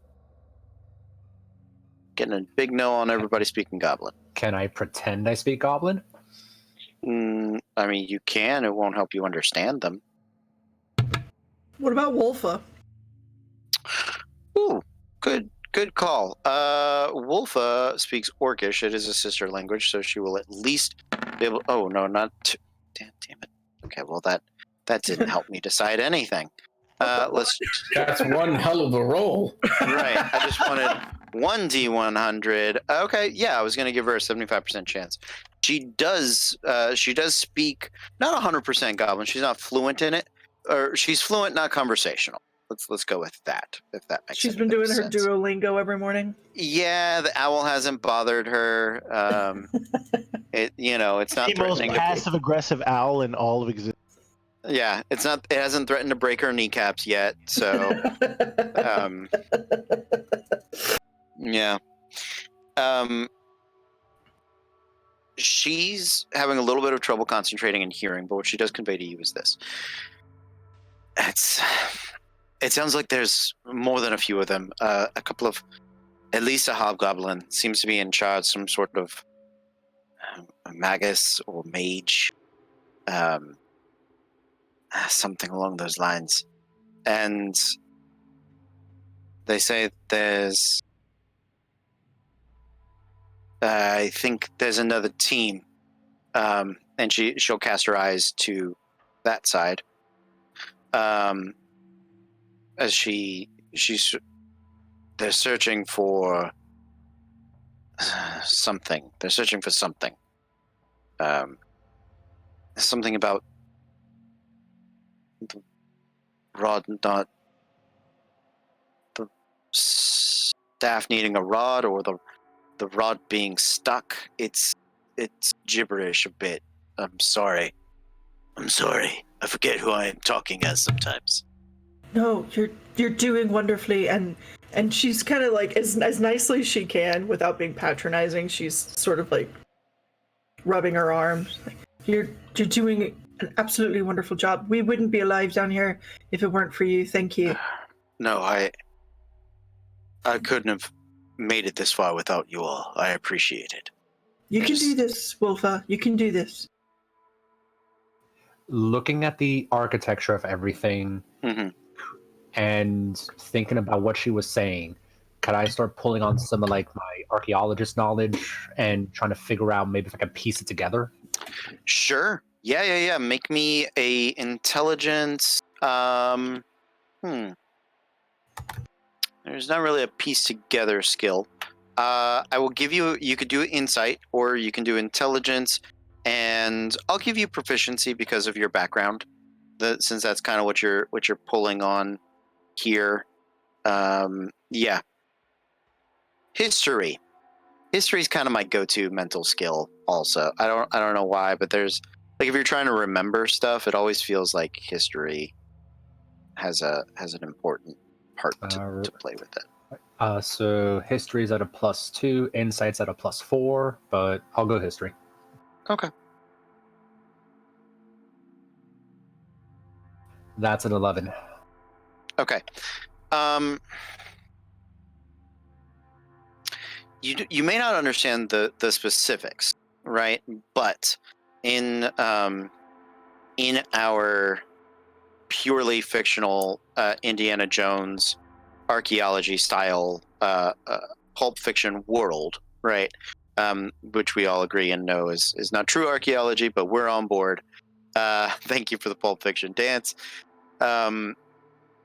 You guys, or Talroth, you know that sometimes like very powerful magical items or specific things can be bound to a place, and you kind of get the feeling they came here for something, and they can't seem to get it out of this keep, out of the menagerie.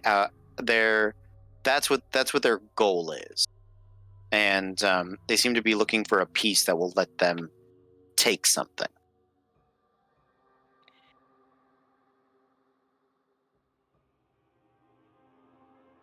Does that make sense? A bit, yeah. Okay. Sorry, when you guys don't say anything after I stop talking, I'm like, what? Can you hear me? Is it on? No, yeah, I was like, and Talroth Think. was just kind of racking his brain, yeah. Sure, that's fine. Absolutely go for it. It's not meant to. I wasn't.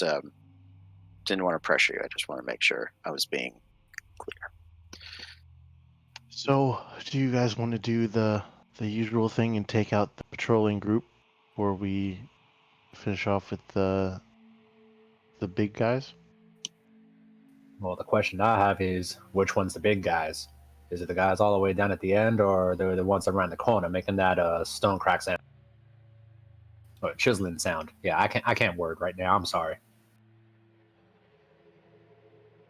Well, that's a good question.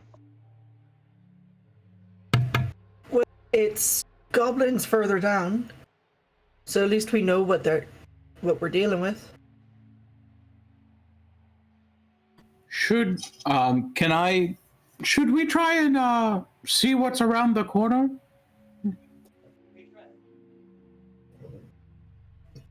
It might not be a bad idea to get a little more intel.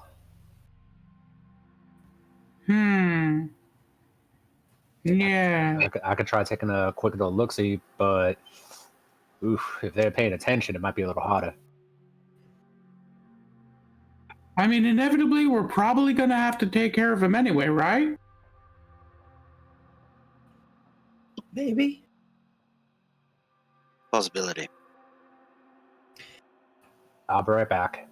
So I'll kick the hood on and just make my way around that corner that's closest to us to see what's around there. See if I can try to make it out.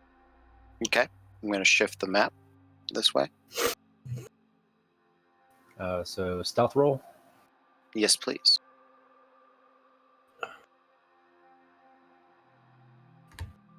Nat 20 for a 29.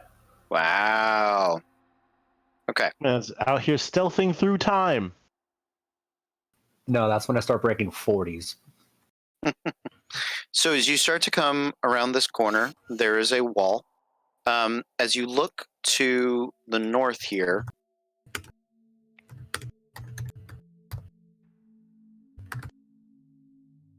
excuse me, this map has things in it that I did not expect it to. Cool. So Cody loaded the wrong map. One of them had features, one of them didn't. That's okay. We will pretend. So up in this northern room here, you guys should be able to see now. I'm going to call this a stone giant kitchen. It's got a stove thing in the center. There are some barrels. Oop, moved it. Bad. There are some barrels. Lots of fun.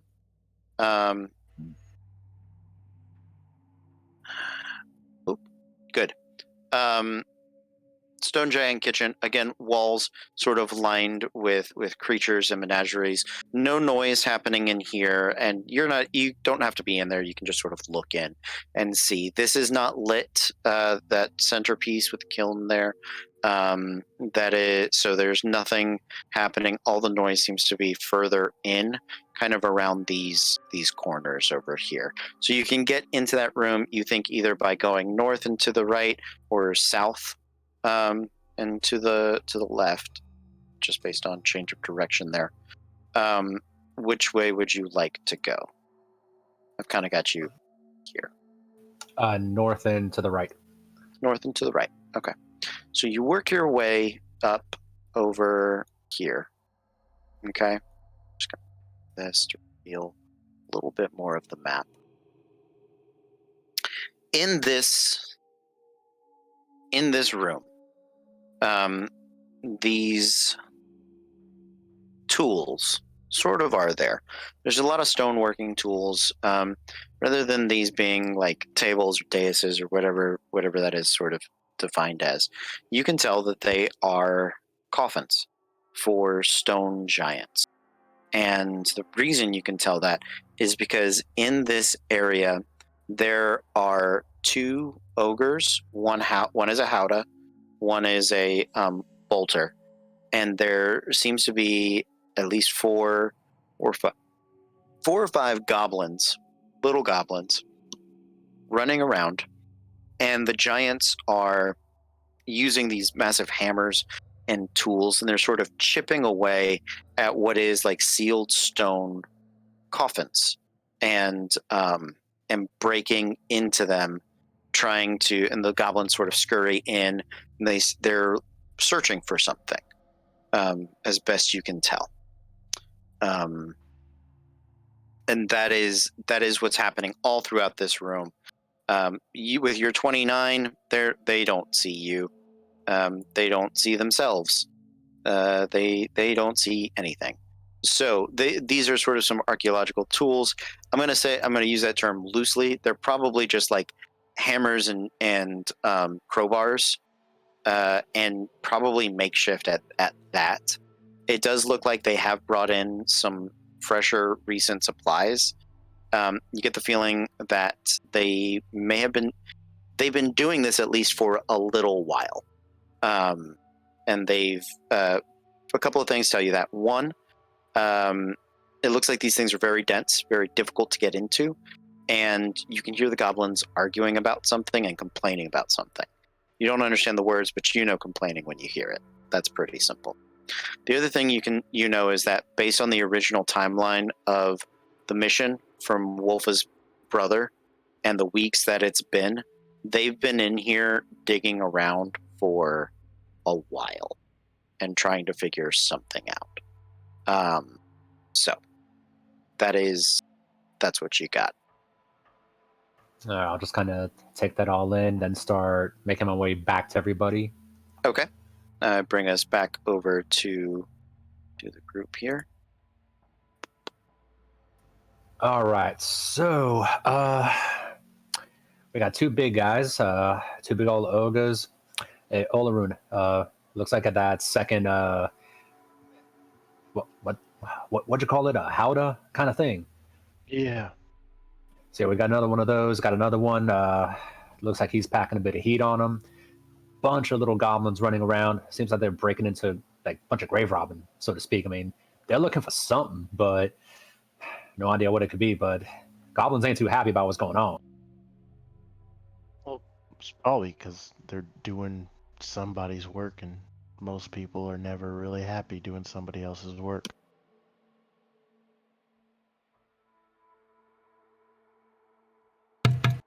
But there was no sign of. And not that I saw. All right, then I think we go forward. All right, so I'll just kind of nod and start stuffing my way down to where the other sounds were coming from to get a look there. Okay. Yeah, another stealth check, another perception check, please.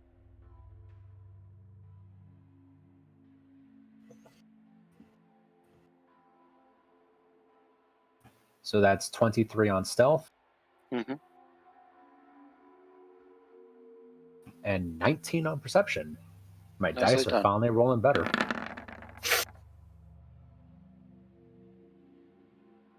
Nicely done.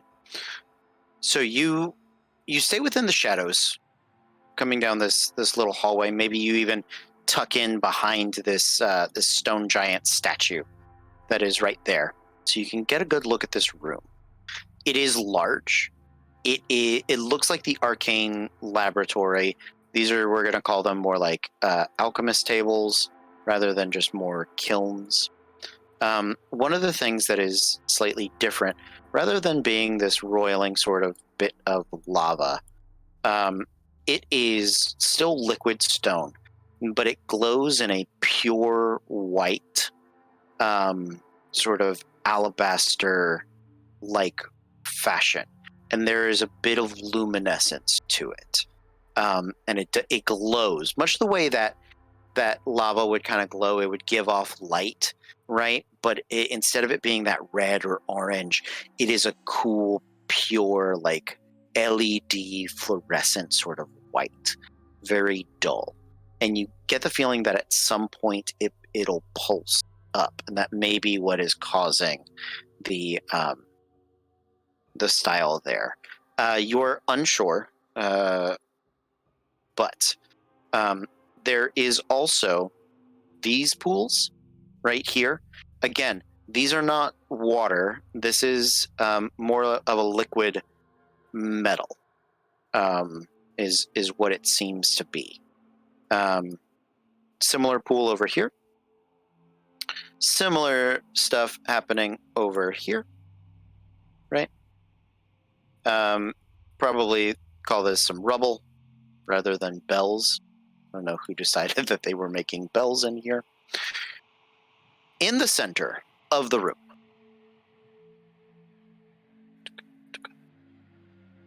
right here, there is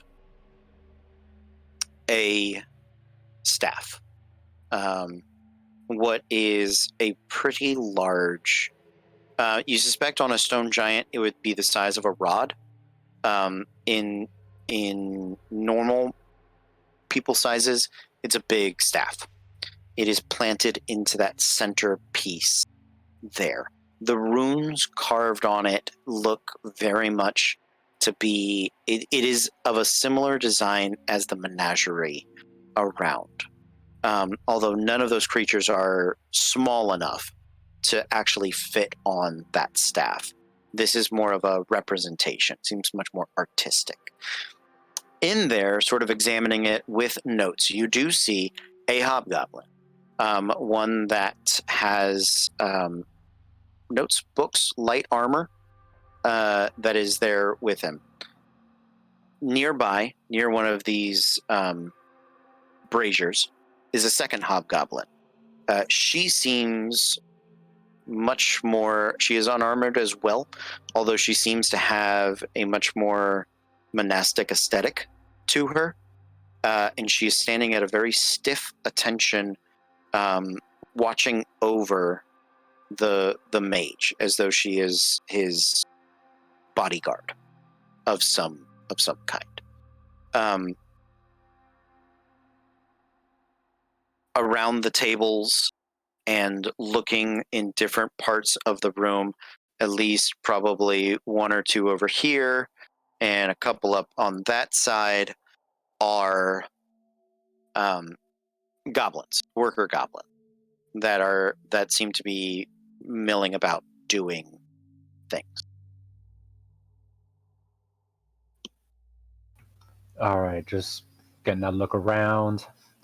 So, goblins working all over. Female kobold looks like, or sorry, female hobgoblin looks like she means business. Male hobgoblin looks to be more like a mage or alchemist kind of thing. Nerd. Yeah. All right, so I'll just quietly make my way back to everyone else. Yeah, do another stealth check for me, even though you are so good at them, just in case. Thanks to the Cloak of Elven Kind, anybody trying to spot me has disadvantage on perception. Good to know. That's a 22. Yeah. Okay. You do slip away. All right, guys. So we got a bunch more goblins in there.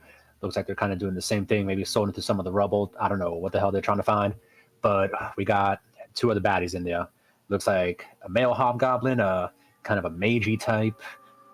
Looks kind of book learning, which is kind of weird for a hobgoblin anyway.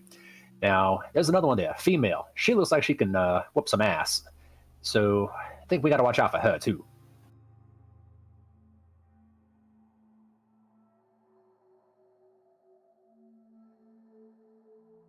All right. So, Do we want to try to question them at all? I think the moment we start walking in there and they see that we ain't no goblin or ogre or hobgoblin, they might take a slap at offense to that. Do we want to try to keep one of them alive, is what I'm saying. I feel like that's a pretty decent idea. My vote's going to be on the male hobgoblin. Same. He seems to be kind of researching something while the female, I mean, damn, last time I saw somebody steal daggers that hard at somebody, just, eesh. Do you think he'd know where... Is it Falrod? Is that the brother? No. Vainride. Vineride. I got the VR down. Okay. Do you think he'd know where Vineride is? Or do you think she would know? Oof, hard to say. I mean, we could try to take them both, but I don't know how easy they're both going to be to pin down. I mean, goblins are goblins. As long as they kind of keep them corralled, they should be fine. But if we start fighting here, then another group will probably hear it and come investigating. Well, the other guys are making such a racket so far back, I don't know if they'll be able to make heads or tails of what's going on, especially if the goblins are complaining as loud as they are. It's a lot of stonework. It is, so it is noisy, definitely where the ogres are. We might have a chance, but I mean, I don't know. What do y'all think? Well, I don't see it as we have much of a choice. Otherwise, honestly. I'm agreeing. I don't see much of another way through. I mean, if you want to try diplomacy first, I mean, I don't mind going in quietly and watching your back. That way, if things do turn south, we can turn them south. I don't speak Goblin. I just meant maybe we keep one of them alive at the end of it and ask if they know where he is. Otherwise, we're just wasting more time down here.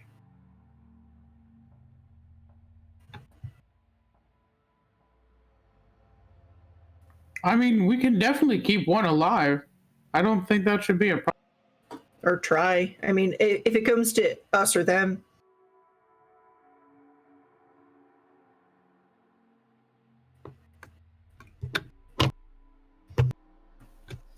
Well,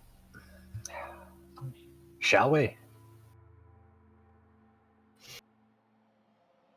Okay. You guys begin to make your way down.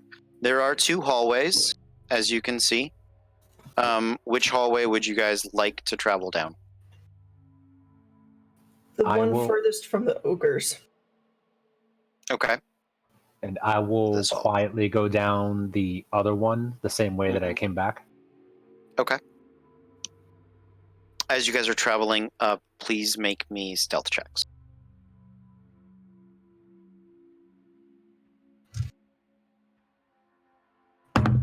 Oh, My God, this dice loves stealth checks. That's another nat 20. Nicely done. that's a 11. That's a Hey! 16. What's up, bird boy? You and me, man. 16 and 11. Okay. 16 with disadvantage. Nicely done. Okay.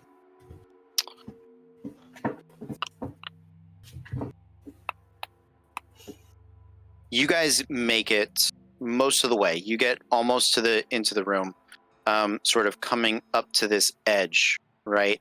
Before the female with the monk aesthetic snaps her head up and steps out around to here to see you guys. I would like everybody to flip for initiative, please. Nice. Nice done, nice done. Okay. Give me just a second. Yeah, let's go with that one. Ha. Okay.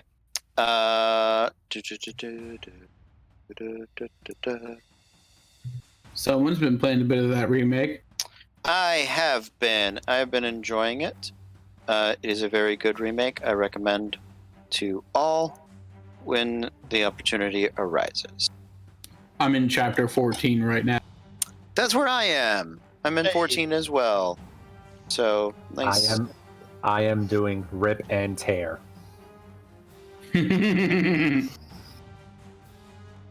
Okay. Excuse me. Line things up. Who has the highest initiative? I know I don't. Olaroon. Olaroon, you are up first. I don't know what to do. This never happens. Don't forget Wolfa, by the way. Oh yeah. Wolf is going to be at the end of initiative, so please remind me of her before I flip a new card. That's just easiest for me. How far away from the bookish hobgoblin am I? So,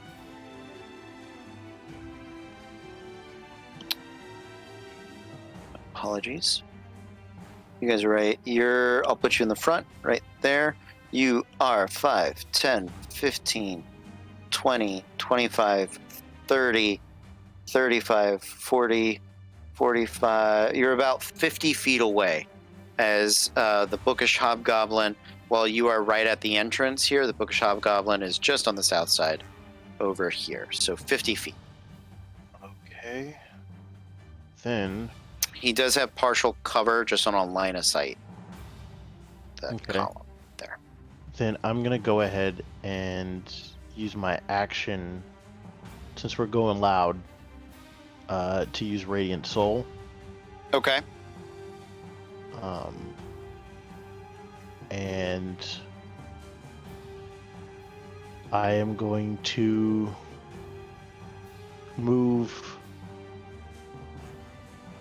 to about right here. I could probably move right here. Is this about as far as I can move? With Radiant Soul, what's your speed? It's still 30 feet. It's just 30 Oh, it is? flying feet. Yeah. Then, yeah, 5, 10, 15, 20, 25, 30. Yeah, right there. 30, 30. Okay. Anywhere Okay. in that line. Yeah, I'll probably be like right here. Okay. Just so that there's less chance of something coming up to my side. Okay. So I'll Sounds probably, good. And I will bonus action Hexblade's Curse the bookish nerd. And right when I do it, I'll go nerd. Okay. Sounds good. I will. Olaroon on the King Sirach. So Sirach is actually going to move from here, Mm-hmm. and I'm going to kind of post up right next to that statue there. Okay. I'm going to cast, because that's still about 40 feet, so I'm going to cast that spell that I do, whose name is escaping me because I'm that type of person. Hunter's Mark. Hunter's Mark. Nice. Mm-hmm. So I'm casting Hunter's Mark on him, and then I'm going to shoot him with an arrow. Okay. That'll be a 9 plus 8 for 17. 17 does hit. Yeah. Wonderful. So that's a D8 and a D6. That is 6 plus 3 for 9 plus 4 for 13 damage. 4.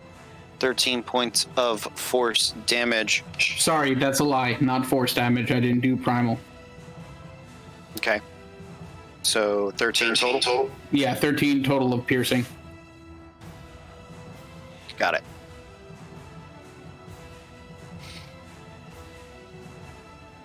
Okay. After Sirach, it is Saride. Wisdom save. Sure. Who are you targeting? The nerd. The nerd. We're just gonna focus fire the nerd. You got it. Come on, you got to get rid of the spellcaster. Guys, I am in 100% agreement with you. I know you are. Yeah. 15. Oh, that saves. All right, cool. Any bonus actions? No. Okay. Just checking. Sarai. No. Okay. Sounds good. Sarai was on an 8. Talroth and the bad guys are both on 7s, but I'm pretty sure. Well, hold on. Your dexterity is a +4? 5. Yeah, you got it. Go for it, Talroth. All right. Have the goblins around here started noticing yet, or? Yes. Yes, they have. You can look to the left, look to the right. You see that there are 3 goblins over here, 2 goblins on this side. Now that you've got a real clear look, and I'm sorry, it's 2, and then down in front by these tables, there's 1 and 1. So a total of 6 goblins.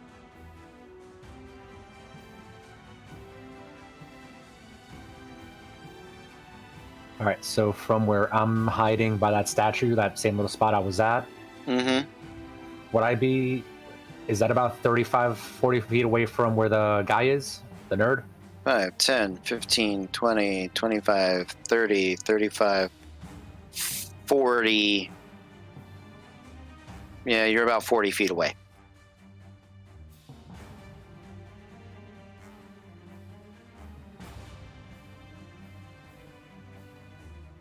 All right, so I'll start making my move in, and then I'll just use bonus action dash to start getting the rest of the way in. Okay. Or actually, bonus action dash first, and then move the rest of the way in. Take 1 swipe at him, and then use the rest of the move to get away. Okay. Sounds good. Since I was coming from stealth, would I have advantage, or is that already out the window? I'm not going to give you advantage. I will let you sneak attack, though. Just because you're running at him in like his full view, so he's got a stretch of run there where he's like, you there, what are you doing? Just wanted to make sure. Cool. But yeah, you had a really good stealth, so I'll give you the sneak attack for it. So that is a total 18 to hit. Definitely hits. Yep.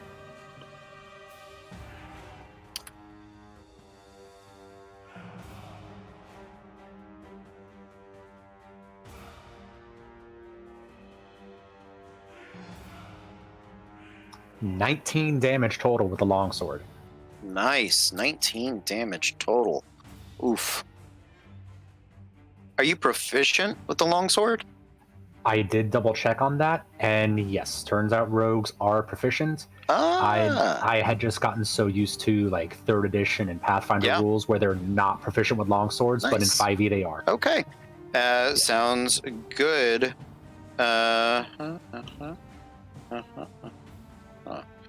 Okay. Anything else, Talroth?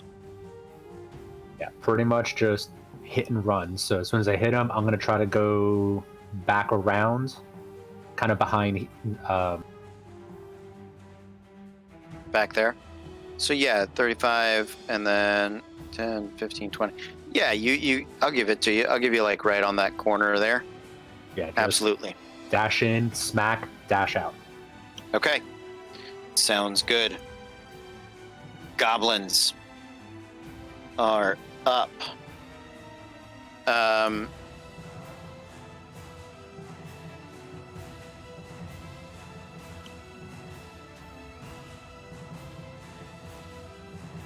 None of that is terribly effective.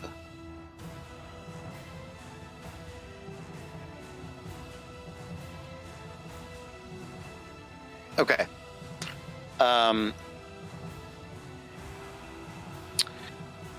Two goblins coming from this side. Two goblins coming from this side.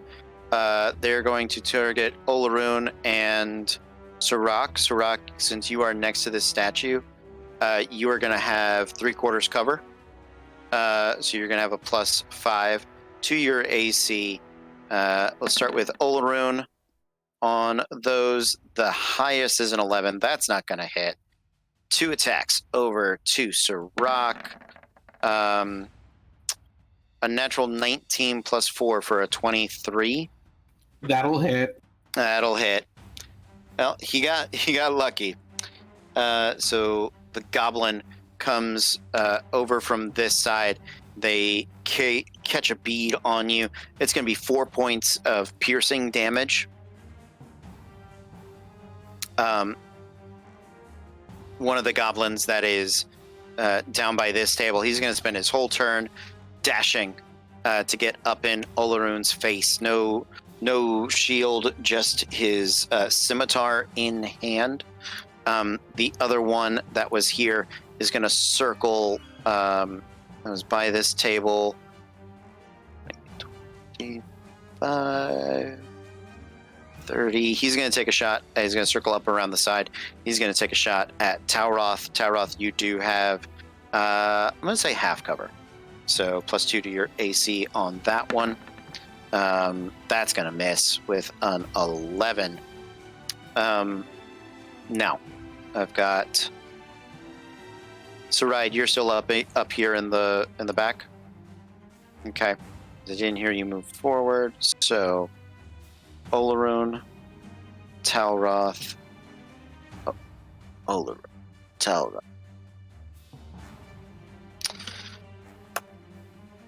The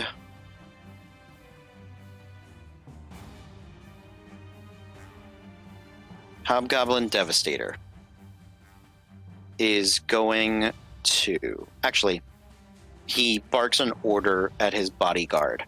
And I'm sorry, I think I misheard. Did you say Devastator?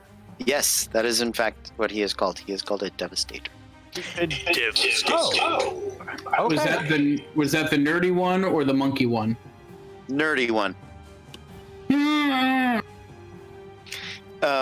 The Iron Shadow, that is the monkey one, is going to. I mean, monk-like, not akin to a prime. Yes, absolutely. So from here, has a speed of 40, is going to travel 5, 10, 15, 20, 25, is going to get into melee with Tauroth, and is going to, for Flare, although the attacks are the exact same, is going to, as Naruto run forward, hurl kunai darts at you, and then try to kick you at the end of that. It's the same attack, damage and base the whole way through, but they have 4 attacks. So the lowest Flurry of those. Blows is a bitch. Yeah. Bye, guys. It's been fun. So that is a 15 is the lowest. Misses. 17. Misses. This is for Tauroth. This is hitting Tauroth. Oh, sorry. Yep. So My AC is 17 right now. okay, so 3d4 plus 9 of damage is going to be 7 plus 9, 16 points of damage. Ow. The goblin that got into range of you, Olaroon, cannot attack you. It had to dash to get there. The Devastator, once its allies are in place, is Before the Devastator moves, I'm Yep. going to use my reaction since the Iron Shadow ended its turn right next to me. Mhm. Reaction to move 15, or no, it's half my speed, so it'd be 15 feet away, heading towards everyone else again. Okay. So you move 50, you want to be 5, 10, 15, like over here? Yeah. Probably a little closer to the statue, but yeah. Closer to the statue. Okay.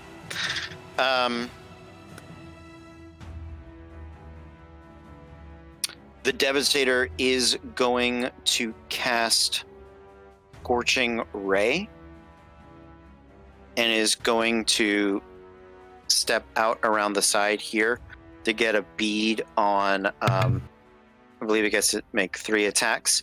Counterspell. It is done. You remove the Scorching Ray spell. And the scroll is gone.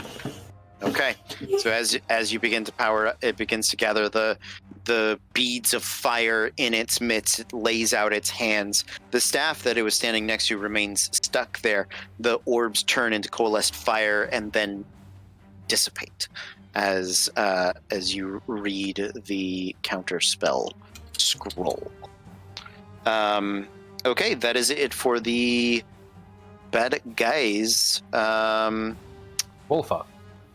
Wolfa, thank you. 1 second. So the Devastator took, is it 5, 10 feet of movement, and then with you guys, when it gets counterspelled, it's going to take 20 feet of movement, and hide back here. It's gonna fuck off and hide. No, thank you. So Wolfa is going to come over. She's going to attack that goblin that's in melee with Olaroon to try to free him up. He's going. Wolfa. Oh, I'm doing all GM rolls. That's why you guys can't see them. Also, what the? Why was that a D? No, give me the D20. Do it. Go. That's going to hit. That'll hit the goblin. Absolutely. And she is going to Great Axe it in the face for max damage on the 12 plus 3. Oh, yeah. Oh, it had... Yeah. No, that's done. So that is one of the 6 goblins down and out for that. And that's the end of initiative, right? New round? Yep. New round. Okay. Bad guys are on a 6.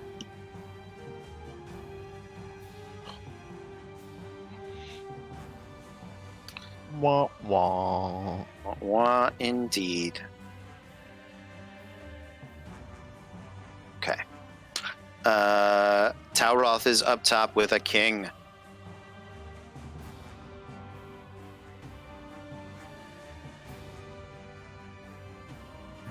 All right, so one of the goblins by the group has been taken down. There's one other.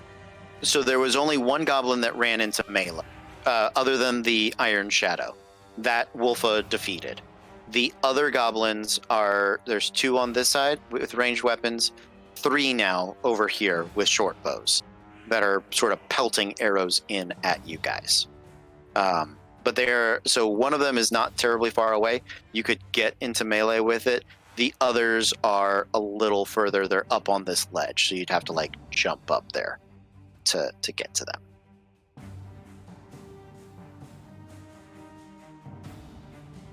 All right. Since I have the swords of House Ilrain in hand, I'm going to use the bonus action and get Zephyr Strike going. So any of my movement does not draw attacks of opportunity. And I'm going to...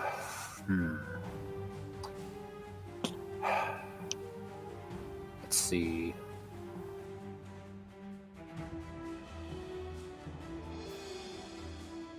Yeah, I'm gonna start making my way back towards where everyone else is, so that way I could try to group up.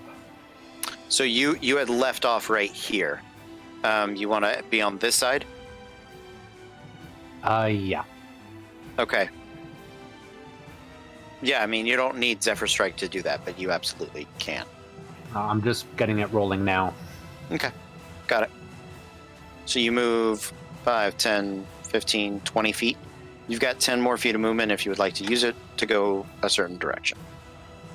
No, I'll start making my way towards where those other goblins were on that side. Just getting Okay. closer to them. Sure. So you end up right by that ledge. Okay, got it. After Talroth, on the king is Sirach. Yes. So I'm going to take to the air. And when I say take to the air, I'm just going to start flying so I can have my movement speed. Mhm. And I'm going to come down to here. So I'm behind that brazier. So I have cover. I understand he'll probably still have cover over here. If I'm going to do if I'm going to hit him. Yeah. Yes. Okay. Well, as a +2. Okay, I'm going to get that because that's within 30 feet. 1, 2, 3, 4, 5, 6, right? Okay. So I'm going to do that, and I'm going to kind of shield myself behind that bracer, but I'm going to hit him with an arrow and go for Planar Warrior as well. Okay, so you need to be here for right there. 5, 10, 15, 20, 25, 30. He's right at that square. Okay. So he'll be outside of 30 feet. If Would it you're make a behind difference him. if I went here? Yeah, you can go there. He'll be within 30. Absolutely.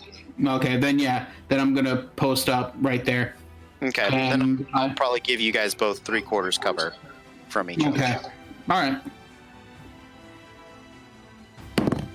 Oh, fuck you. I'm so sorry. A 1 for a 9. Natural 1. It misses. I know. Yep. That one's going to miss. Okay, so after Sirach, it is Baddies. Baddies time. Okay. So the goblins. Self back up here. 2 on this side are going to shoot at Talroth because you freaked them out. You're running at them. They don't like that. I'm going to give you half cover because there is a ledge here for you. So you get a +2 to your AC. The highest of that is a 12. None of that's going to hit. Our lone goblin over on this side is going to continue its run up along the side. It's going to take a shot at Olaroon. That's going to miss with a 9. And then the 2 guys up here are going to shoot at... I guess Olaroon. Or we'll split it up. 1 at Olaroon, 1 at Talroth. Because with their short bows, 80 feet. So yeah, they've got range. So 1 at Olaroon, 1 at Talroth. Olaroon first, Talroth second. +4 to both. Talroth, a 20 should hit. Yeah, that's gonna hit. Okay. That is 4 points of damage, Talroth. Ow, son of a bitch, shot me in the ass. Yeah, he really did. Shot you right in the ass, right in the skag ass.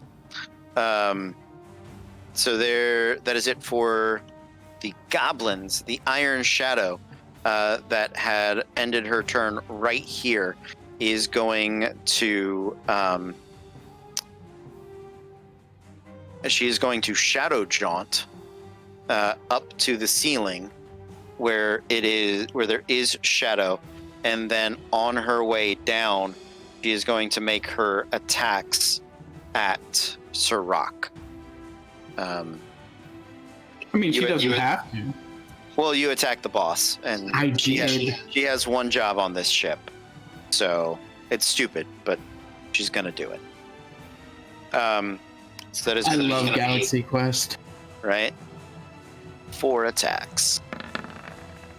This is gonna hurt, guys. Maybe not. 15's the highest. My armor class 16. You are good. So as she comes falling down at you, she starts swinging, kicking, flailing, catches nothing but air, and lands on the ground, visibly disappointed in herself. So that is it for her. You. Okay. Time for the Devastator.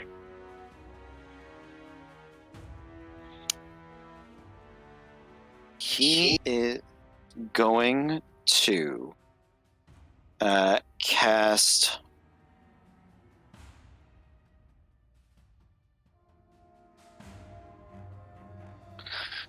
He's going to cast Lightning Bolt at Sirach. Yeah, definitely. The lightning between his hands coalesces it, and then 2 finger points as it comes flying out. I would like you to make a dexterity saving throw. Natural 20 for Nicely a done. 26 save.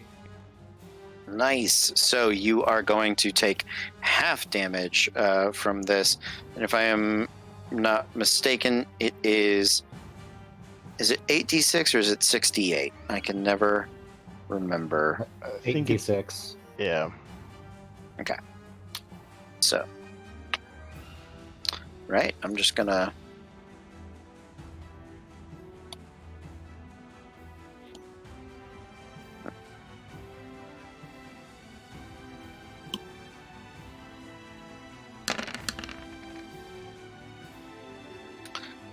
So that is 15 points of lightning damage. Okay, that's a thing that just happened. Okay, that is it for the. Actually, I apologize. I'm going to, as a reaction, because I didn't hit, so I didn't get to use my Planar Warrior, so I still have a bonus action. So as a reaction, well, I still have a reaction, I'm going to cast Absorb Elements. So I absorb 1d6 damage. That is going to be 4. So I gain 4 back. And I can add that to my next attack. I can add that damage.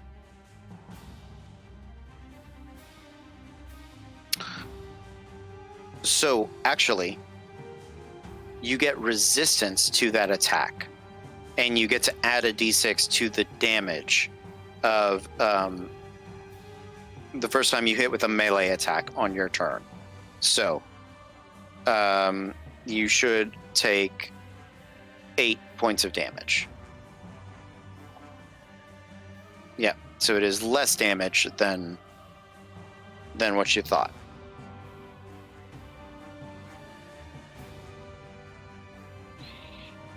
Okay. After Sirach, our nerdy guy is gonna fuck off a little further and come hide behind a column over here, because he does not want to get shot. That is it for the baddies, and Saride. Okay, shit, I should have checked this before. I apologize. I'm a jackass.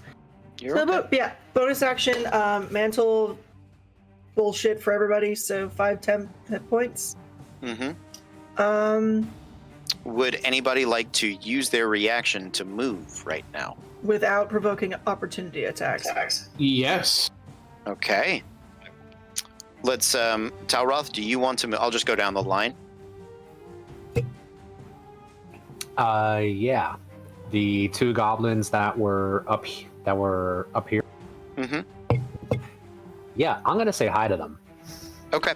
So make me an athletics check to just vault that 10-foot wall there.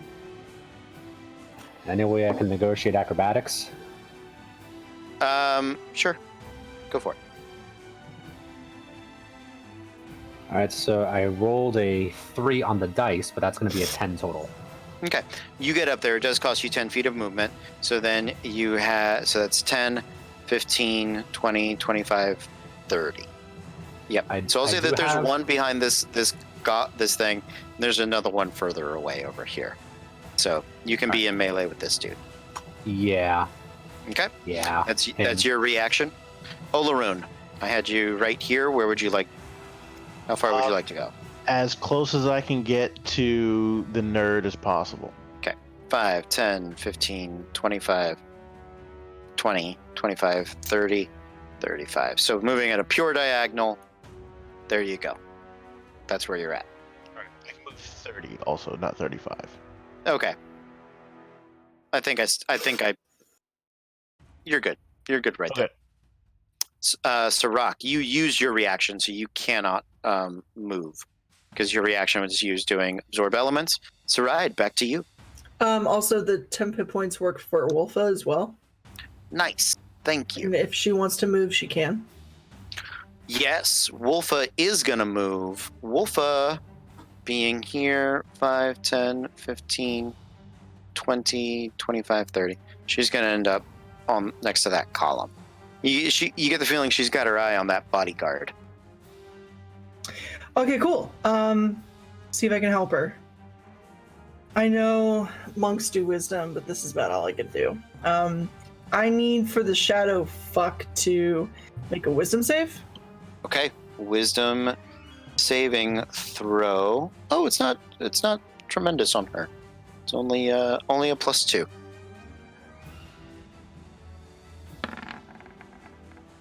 (11 + 2 is 13. All right, she fails, so she's held. Okay, so Hold person. I believe she's paralyzed. So she's paralyzed, and she can make a save at the end of her turn. awesome. Okay, Look at that! I'm useful. You are useful. Nicely done, Constantly. And then I'm going to move a little bit further in. Okay. Sorry, you can't see where I'm poking at stuff. If you hold it down, it'll ping, and I can see where it is. Kind of on that side. Okay. So Then yeah, I'm a little bit closer, so I'm in range of doing stuff to the spellcaster, but not just in the middle of the fucking nowhere. sure. So I've got you right behind this column. These two guys over here will have a clear shot at you, but everybody on this side you'll have cover against them. I'll risk it. Okay. I mean, they also have Talroth to deal with over here, so it's not like they're alone. Sirach. Sorry, I got hit with 8 damage. I rolled a Constitution saving throw to maintain my Hunter's Mark, and I rolled a 17 on the dice, so I should be fine. Good to know. Thank you very much. Wolfa. Wolfa, thank you for reminding me about Wolfa. Oh wait, Olaroon? Yeah, I haven't gone yet. Sorry. Olaroon. Can I reach the nerd from here? 5, 10, 15, 20, 25, 30. So this is 30 or this is 30. And he is 10 feet away from you. Keeps getting away. Apologies. Well, yeah, he's smart. Is That's why this he's a is this even me with flying? Does your speed increase when you fly? No, but I was just wondering if it's because I couldn't get over something. No, That- I just counted Okay. pure travel. So Then I am going to go ahead and. Is there anything around this general area that I can hit? there is a goblin that was shooting up here. The other goblins are up on the walkway, right, and further away, further past. There's the Iron Shadow that was held by Saride. You could tear that apart. Those are your options. Within movement is the Iron Shadow and the Goblin. So, All right, I'm just gonna try and move. Can I move like right here? yep, Yeah, right then there. I'm just gonna do that. And let's see.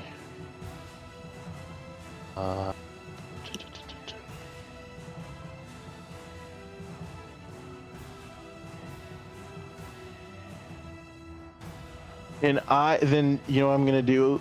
Can I get the Devastator on my bonus action? I'm going to cast Compelled Duel on the Devastator. Okay. So, wisdom. They need to make a DC 14 Wisdom save. Okay. Wisdom save for the Devastator. Unnatural 3. Nothing he can do. He fails. So, on a failed save, the creature is drawn to you, compelled by your divine demand. For the duration, has disadvantage on attack rolls against creatures other than me, and must make a Wisdom saving throw each time it attempts to move to a space that is more than 30 feet away from me. Okay. So the spell ends if I attack any other creature, if I cast a spell. So he's mine. Okay. Sounds good. But we can still attack him, right? Let's see. Yeah, no, you can't. He's mine. So the spell ends if a creature friendly to you damages the target or casts a harmful spell on it. 10-4. So- Would you yeah. like to announce that to the team in character? Yeah. So I cast as I'll cast a spell, I'm like, leave him alone. He's mine. And cast Compelled Duel. All right. The most downplayed threat ever in D&D. Let's do it. Wolfa is up next, if I am not mistaken. Awesome. So, Wolfa with the big axe. Definitely going to hit the Iron Shadow. And oh, she has max damage. Either way, she does have advantage because it is paralyzed. See if she crits. She does not. So that is a big 15 points of damage to the Devastator. That hurt. That hurt bad. Not the Devastator, the Shadow. Shadow. That's what yes, I checked it off from the Shadow. Making sure. I was saying the wrong word. I apologize. Thank you for double checking. I appreciate it. Yes, Olaroon. I am so sorry. But it's a bonus action to cast Compelled Duel. Can I use my action to dash up to right to the Devastator? Yes, absolutely. Thank Okay. you. I'm sorry about that. No, you're good. Okay, so you get into melee with the Devastator. Wolfa gets in melee with the Iron Shadow, and she does her big chop, max damage on the paralyzed Iron Shadow. The end of Wolfa's turn. That means it's a new round. What happened? Where'd that card go? I don't know. There it is. I get to reflip a 2. Back to a 6. Terrible. Okay. Olaroon on a 4. What else is new? All right. Sirach, you're up first. Since she's paralyzed, do I get disadvantage still on a ranged attack? If you are in melee with her, yes. Even if she is paralyzed. Well, So it would be disadvantage, Hold but on, then hold on. advantage because paralyzed. yes. You can also move 5 feet. She can't attack you. And then shoot her at advantage. Yeah, but I'm gonna be stupid. I'm gonna drop my. I'm just gonna drop the bow and pick up one of my short. Mhm. And then I'm going to attack with my short sword, so that'll be at advantage. Mhm. And I'm gonna put Planar Warrior on that, And as well, because it's the next attack, I'm going to have my absorb elements on that as well. So 18 and a 5. So that's going to be 18 plus 8 for 26. Hits. Okay, so that's a D8 for the arrow. That's 1. A D8 for portal damage. That's 6 for 7. A D6 for the other damage. That's 6. So 6 and 7 is 13. And then plus 4 is 15. 15 points of damage. She is barely holding on, even as she is frozen. The wounds are beginning to overtake her body. I believe that is it for Sirach. Do you want to move anywhere?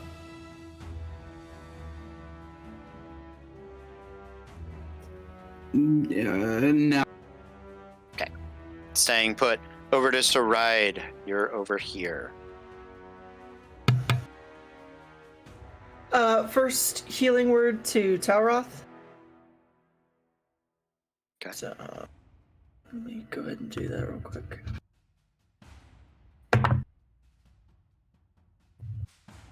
It's just 6. 6 is still awesome. And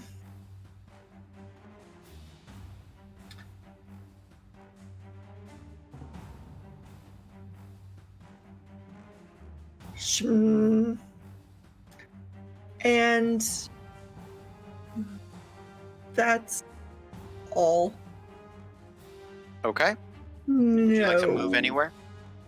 That's not true. One of the goblins that Talroth's fighting, Mm-hmm.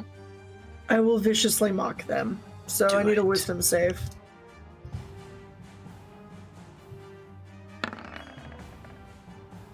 Natural 1. Yay! Ow! 2 points of damage, and it's disadvantage. Okay. And I'm gonna stay right there. Okay. Sounds Actually, good. no, that's not true, because now that I can't touch the Devastator, I'm gonna go back up here. You're going to go back up here? Okay. Yeah. I'll get you by that wall, give you a little bit of cover right there. Okay. Sound good? Yep. Good. Awesome. Thank you. So, thank you. After Saride, Telroth. All right, so I got one of the goblins right in front of me. Mm-hmm. How far away am I from the Iron Shadow? 5, 10. So I've got you here. And the Iron Shadow should be here. So 5, 10, 15, 20, 25, 30, 35, 40, 45, 50. 45, 50 feet. Okay, so I'd have to dash to get over there.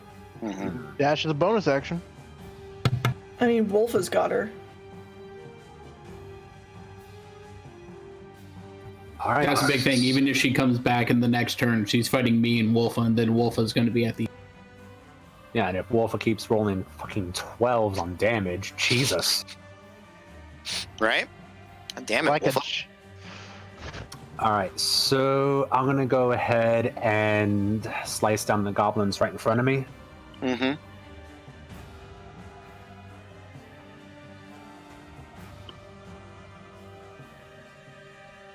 That's an 11. I think 11 misses. 11 misses. All right, I'm gonna take the second shot on him. Okay. Nat 20. Nat 20. Okay, do it. Kill them all. Kill them. And since this one's with the offhand, no ability damage, right? Correct. 10 damage.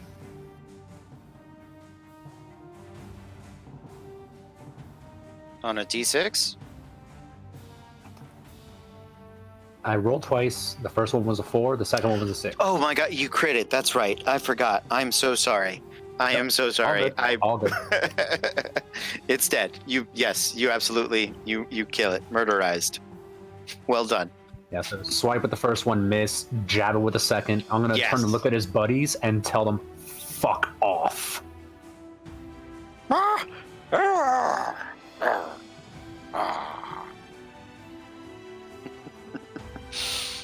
All right.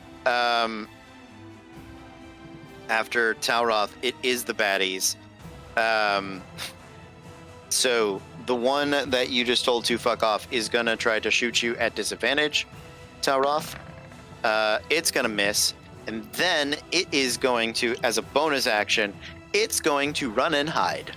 Because goblins can do that, and I rarely, if ever, do it. So it's gonna like come over here and duck behind this table somewhere that you can't necessarily see it. It rolls a stealth check against your passive perception, or against everybody's passive perception. So let's see how this does. That is going to be a 16. So I think meets it, beats it. So everybody loses sight of that goblin, or everybody that's north of this line, basically. So the goblin goes "Rah! Ah!" and runs the F away. That's right, you little shit. You get your ass out of here. Nicely done. Let's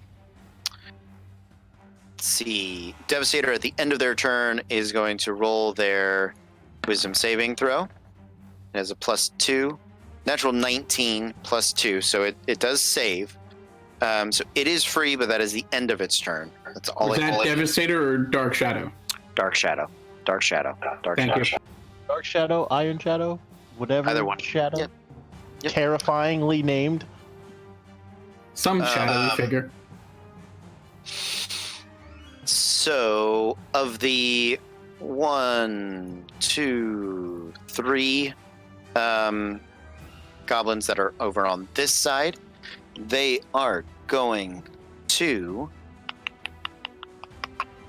they're gonna shoot. Move this a little bit. Apology. There we go. Okay. Olaroon, 2 of them are going to shoot at you. 1 of them is going to shoot at Wolfa, because she looks more terrifying than Sirach. So 2 shots at Olaroon. Or let's just call that Wolfa, because I only rolled 1. So that's going to hit Wolfa. And then 2 shots at Olaroon. 14 will miss, but 21 does hit. I'm just going to roll damage once for both of you. Take that number for both. 5 points of damage, so Wolfa loses her temp HP. Thank you, Sir Bride. That is it for the goblins. The only thing left is the Devastator. Hold on. I rolled exactly a 10 on my concentration check for compelled duel. Nice. Nicely done.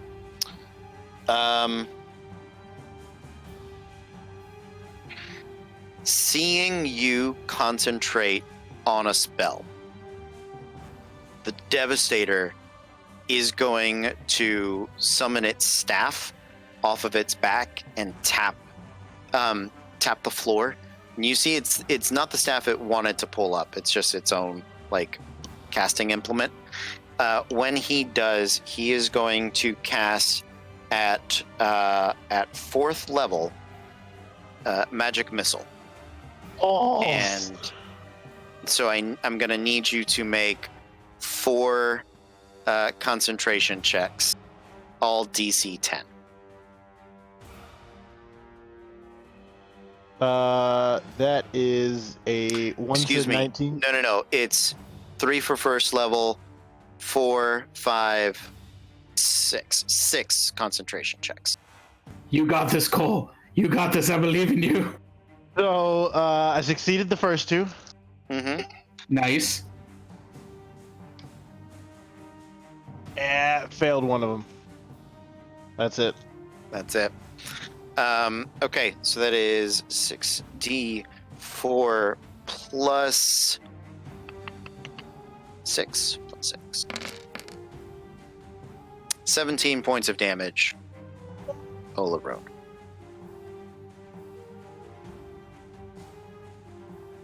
Yeah, that's rough. Okay. As all the darts come thumping into you like a chain gun, each one riddling into your body, he feels the compulsion leave his body, and he's gonna go, and he's gonna take off running. You I get do an get attack an of attack of opportunity. Yep. Yes, you do.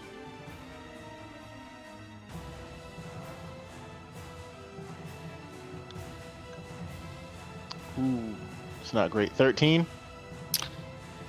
13 would hit, but he is going to cast shield. Hey, use up all them spell slots.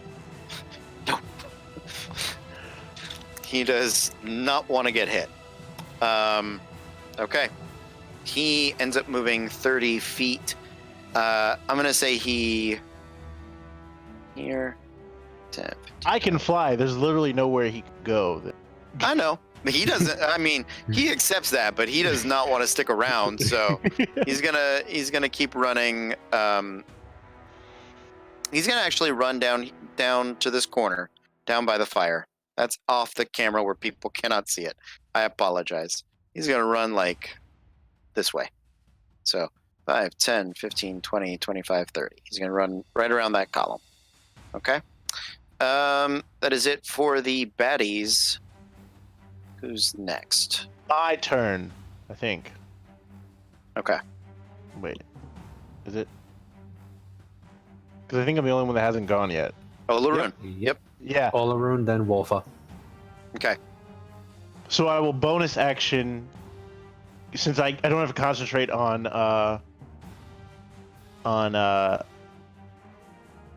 compelled duel anymore. I will bonus action cast Hex Mm-hmm. on, of course, our good friend, the nerd. Okay. And I will run up to him and hit the piss out of him. Okay. Come on. Okay, that is a dirty 20. Hits.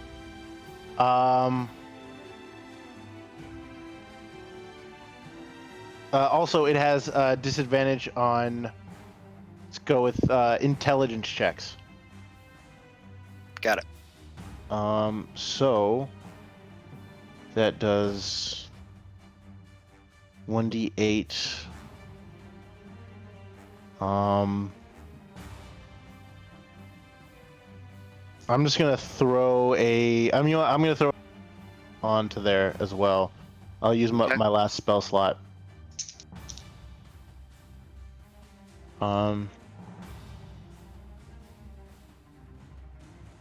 Okay.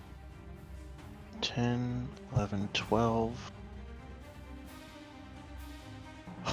Plus 6 is 18. Plus 4 from angel form is 22. Plus another 2 from Hexblade's curse. 24 points of damage. 24 points is just enough to drop the Devastator, as with a mighty swing, Olaroon comes through, blazing angel wings on his back, sort of slicing into the hobgoblin. You can choose to leave it incapacitated, or you can kill it. It's up to you. I will leave it incapacitated at this time, so I don't get the HP from Hexblade's curse. Okay. So you turn the blade flat just at the last moment, catch it upside the head. He is unconscious, right there by this pool of stone, liquid stone.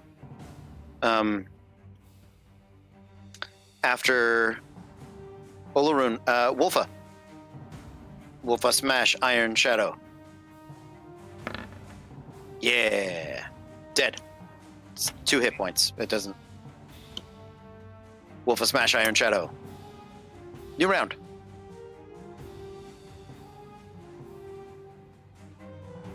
flip a 3. Ace. All right, nice. It just gets worse. Tauroth, it is you first, my dude.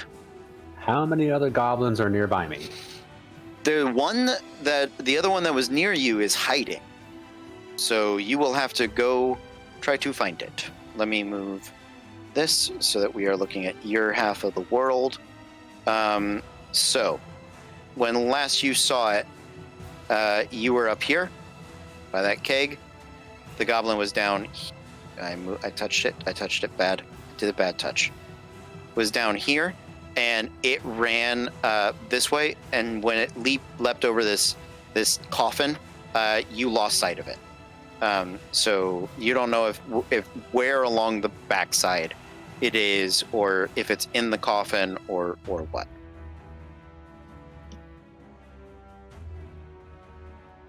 All right, and I saw the Iron Shadow got dropped.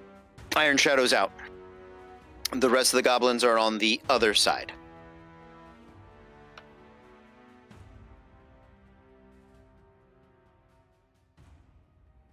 All right, so I'm gonna bonus action dash towards where I would have seen the goblin going, then use my move to kind of get the rest of the way over. Sure. So Yes. 5, 10, 15, 20, 25, 30, 35, 40, 45. When you get, you can round the corner. You can, in fact, get in melee with the goblin.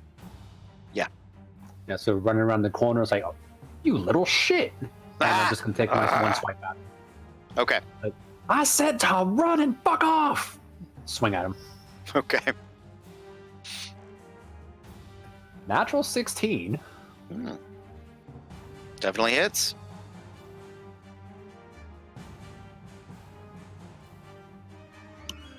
for 8 damage. 8 damage, kills him. Nicely done, Tauroth. No more goblins on this side of the map. Moving back to the other side. Bad guys. There Okay. are 3 goblins that remain. They are up. Sorry, go One ahead. small thing. If I have any more movement, I'll start making my way towards the other side. Okay. I think it was like 5-10 feet, so you turn back a little bit. Gotcha. The other goblins are up on this area. Excuse me, that one's over there. So 2 over here, 1 over here. One is it's going to take this one. It's going to take its shot at Sirach. Bring it on.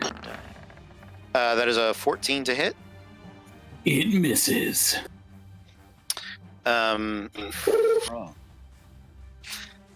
From over here, the goblin's going to actually move. I think it has to move almost to here. It's going to move around the corner, see that its friend is unconscious, is going to shoot Olaroon. 8 to hit is going to miss. The last one is going to step up close enough that it can get a bead and take a shot at Wolfa. 15 does hit Wolfa for 7 points of damage. She doesn't like it, but she shrugs most of that off. So that is it for the baddies on a queen. Sirach and Saride, you're on a 7. Sirach. Cool. So I put down my bow and arrow. What kind of action is that to pick them back? To drop your swords and pick up the bow. Call it a bonus action. All right. So normally coming out of a holster, you can draw a weapon and attack with it in the same turn as part of the same action. You can only do that for one weapon. But to like sheathe your swords, pick up the bow, and draw a thing, I'm going to call it a bonus action to get all that done. Okay, in that case, forget about it. Who's the nearest? The nearest goblin is right up here. there, right? Yeah. Yep. So I'm going to go up to him. Mm-hmm. I'm going to use my bonus action to transfer Hunter's Mark to him, and then I'm going to hit him in the face hole with a sword. For a natural 20! Natural 20, look at that! Oh, son of a gun. All right, so that's double dice for the weapon damage, right? For all dice. So that's 4d6. The first one was 3. 3 for 6. 6 for 12. 3 for 15 plus 4. So that's 19 damage. Done. Yeah, absolutely. One massive strike of the sword, your Hunter's Mark guiding you in the precision, and you just bisect the goblin in a swift cut. Okay, after Saride. Bonus action, healing word at 2nd level. No, just at 1st level. Sorry. I don't have that many slots left.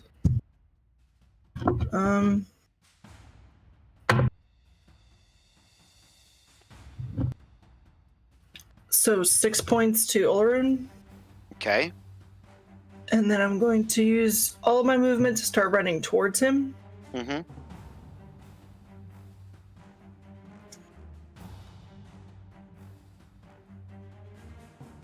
Towards Olorun. So you had gone back up, right? Yeah.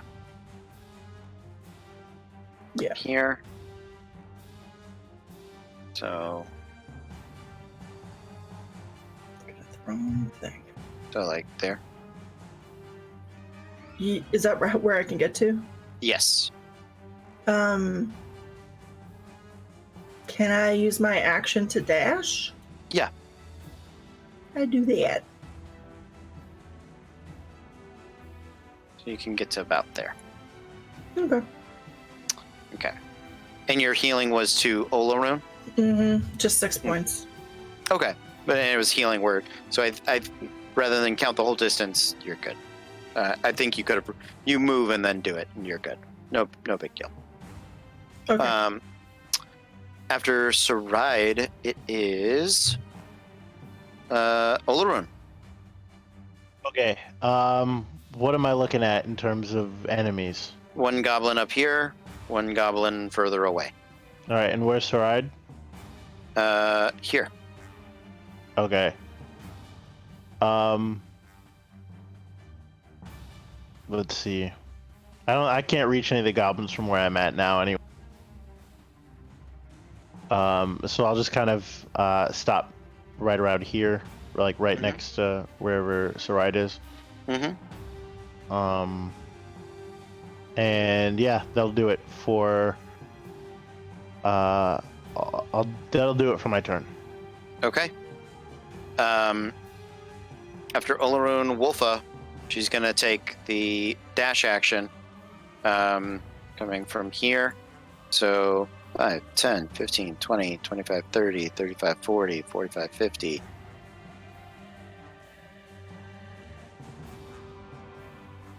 $55, 60. Okay. So she's just running, going to hunt some goblin. I believe that's it. So new round.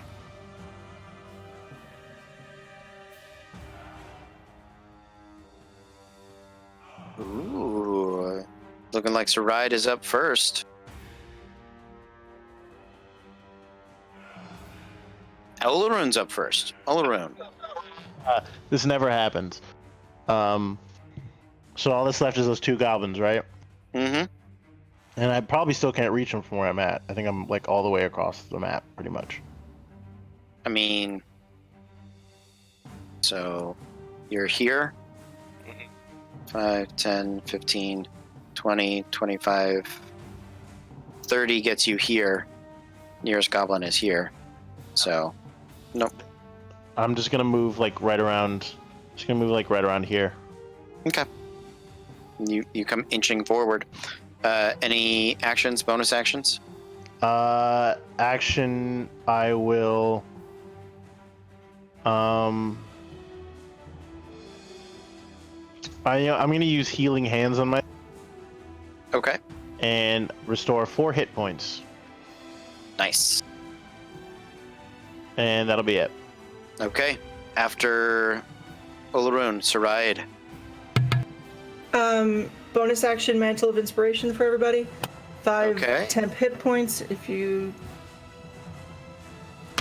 I think everybody's lost them at this point. I apologize. And everyone can use a reaction to move your speed. Wolf is going to get in melee with the goblin up here. That's further away.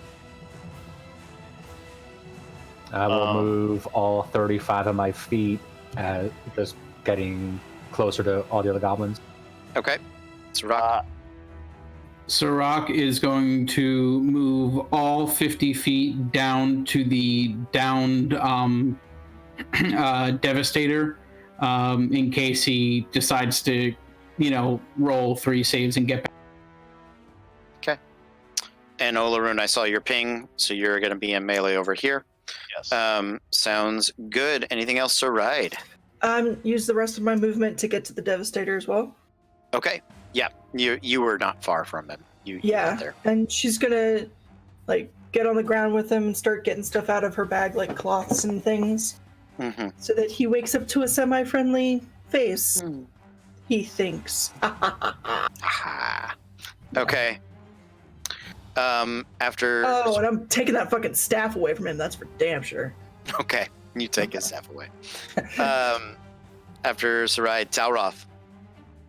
All right, so there's 2 goblins left. Olaroon and Wolfa are on one of them. Where was the other? The last one? Olaroon and Wolfa are each on separate ones. Those are the 2.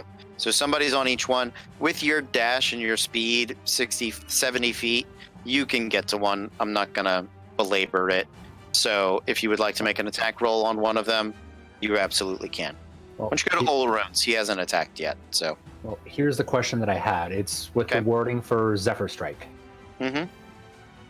So once before the spell ends, you can give yourself an advantage on 1 attack roll on your turn. Deals the extra damage. Whether you hit or miss, your walking speed increases by 30 feet. So I would have to make the attack first before the movement speed buff. Mm-hmm. Okay. All right. So yeah, regardless, I'll still just move and bonus action dash Okay. towards the one Olaroon's on, and just swing at it. Okay. Weird question though. Hmm. Since this is a long sword that has finesse, can I 2-hand it and still get the sneak attack? It's just more of a curiosity. I'm gonna say no because that was not the intent in the design of those weapons. All right. I think by rules as written, actually no. Yeah, it has to have finesse or light to sneak attack. So I really should have made that a rapier, but I was trying to do something thematic with them. So Okay. I was just curious. That's all. I appreciate it. Yeah, because I'm still going in one-handed, but I was just curious. Mm-hmm. And that's a total 18 to hit. That definitely hits.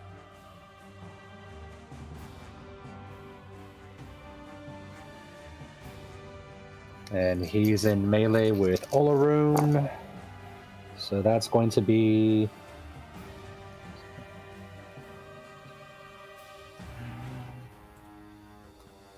$20 points of damage total. Out. Easy.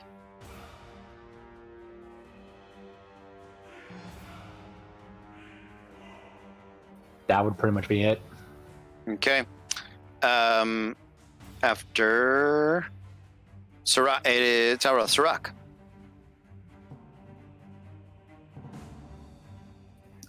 Sorry. I am going to get the rest of the way down to the bad guy, and I'm going to assist Saride in tying him up and making sure he is well restrained.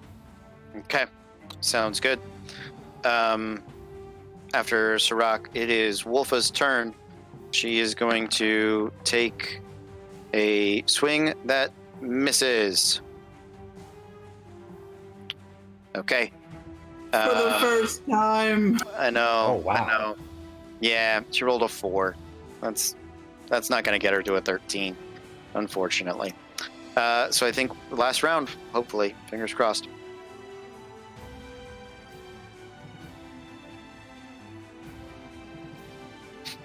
Are we all on an 8 or a 9? Think so.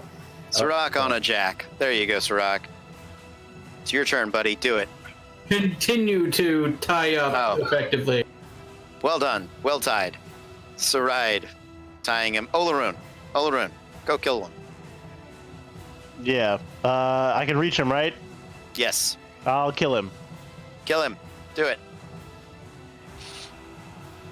When there's one Yeah. goblin left. That's a 15 on the dice. Yes. That's 14 points of slashing damage. Absolutely. With that, that is showtime. The goblin is ruined. It is dead. It is bisected. We're going to drop out the battle music. Those drums can get to you after a minute. Nicely done, guys. As you are standing near that white bubbling, boiling alabaster,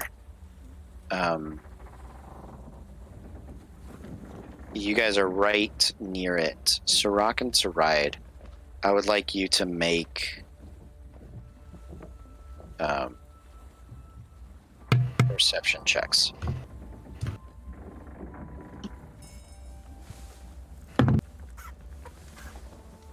That'll be a 19. 12. Sirach,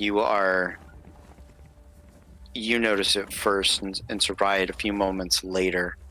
But as the Devastator, who is behind this pillar, about 5.5 feet from this boiling sort of white liquid that up until this point had been glowing but had been flaccid, had been completely still, sort of like reminds me of like the milk visuals of like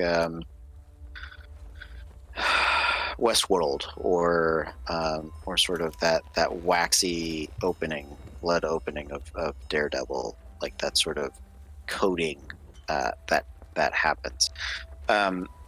It is again a luminescent white, and you, Sirach, had see it sort of trail up over, spilling like a sentient liquid over the side, and it surges across the floor. Saride, you notice it when it begins to trace up the Devastator's body, engulfing it, and he's unconscious, so he doesn't wake up until it begins to pour into his mouth, and you see him sort of start to choke, but you realize very quickly that he is petrified, and then the liquid sort of gripping him pulls him into the pool, and you all Back away.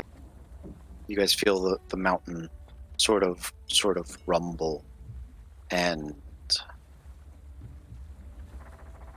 in a low, vibrant tone, you hear, "Those who defile the Lord of the Mount are doomed to embrace it forever."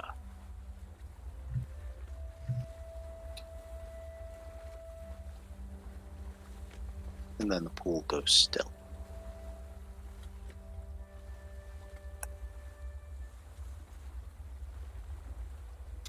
I would like to go do an Arcana check on the staff that's in the middle of the room. Okay. Yeah. Go ahead. Make your Arcana check. Keep the screaming from starting. Was it just the Devastator, or was it all of the bodies, or... Just the Devastator. 23 Arcana. Okay. The staff is magical. It is powerful. You can see that it is physically, you could pick it up. It is like twist locked in there. You could kind of twist it and pick it up, but for one reason or another, it is not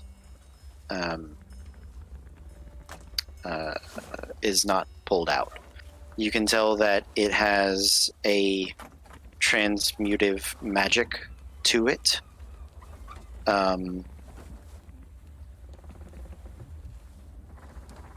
That's what you get on the Arcana check. What else would you like to know? You rolled well. So if I'm leaving something out and you have a thought. No, I don't know. Because they're looking for something to fuck with the staff. Mm-hmm. So I'm trying to figure out what the staff is. What's the deal with the staff? Do you speak Giant? No. Does anyone here speak Giant? Or read Giant, I suppose, is a better question. Does Wolfa?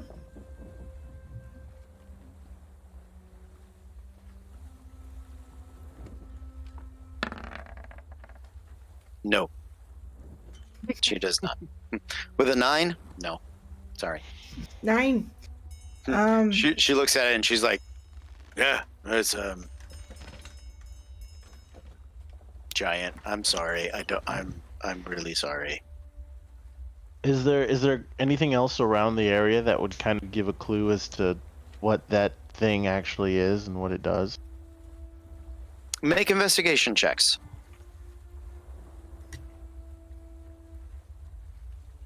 17. 17. That's a 9.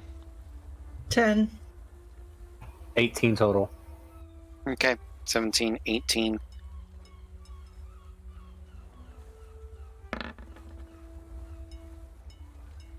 Okay.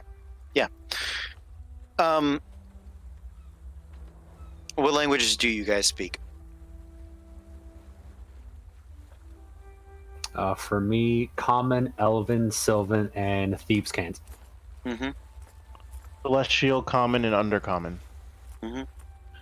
Aarakocra, Orin, Common, and Sylvan. Elven and Sylvan. Okay. Orin is actually sort of the closest that you're getting. There's some primal writing here that is also some things documented in the notes of the Devastator. So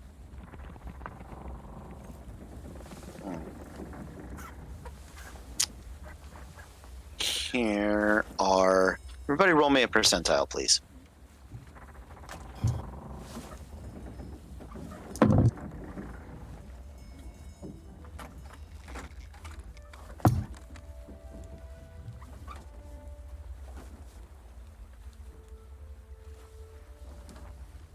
All right. 100? God damn. Mm-hmm. Oh my god. I really love this dice set. Nicely done.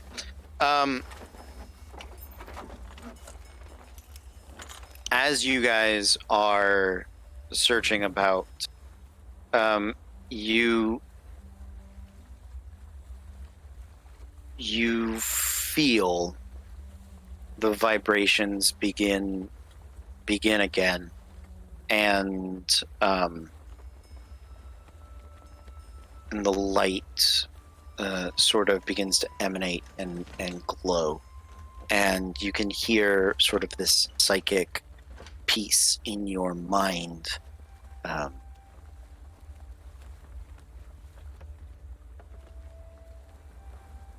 Why have you come here to my mountain? Is this all of us? All of you.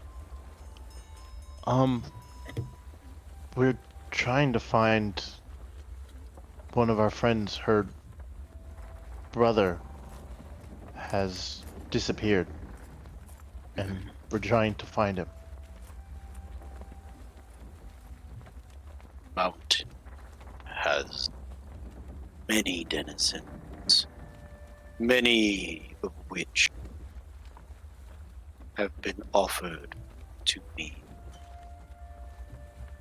many of which volunteered. Would you defile my sanctuary as this fool once did? And the roiling white glowing energy, glowing earth spits up the Devastator, who is completely petrified, normal stone, and as it does in such a haphazard way, it crashes into the ground, shattering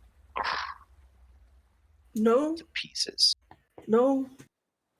Your magnanimousness. Good. Magnanimous. Magma.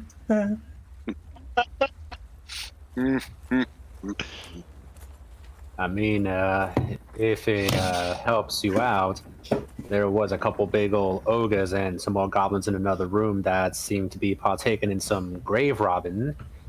Yes. We passed by them, but not sure if you knew. Yes, many have destroyed the resting places of my steward. I would know that they would just. So, if I may be so bold, your name? I am the Lord of the Mount.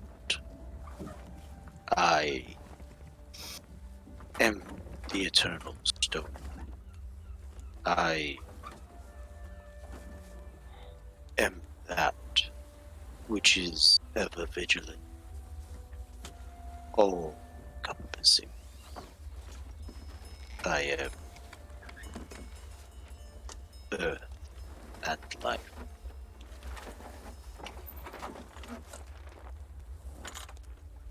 So, do you know where all the things are inside of you? The living creatures running around? I do. And we would beg a boon, my lord, if you would help us find our lost companions. We would take care of your problem for you. You have done me a service so far.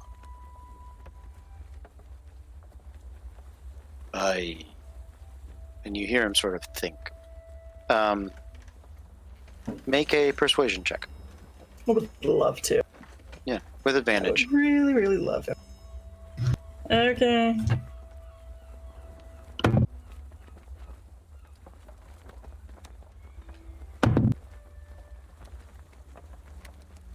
Um, 15? 15. Okay. You hear him sort of rumble, and the earth sort of quakes, and you can see dust and rocks and little stones falling from the ceiling. And you fear for a moment that the entirety of the place threatens to come apart, as though this mountain might stand up and walk away in a terrifying way. But yes, it would be good to have the assistance of those who can once more.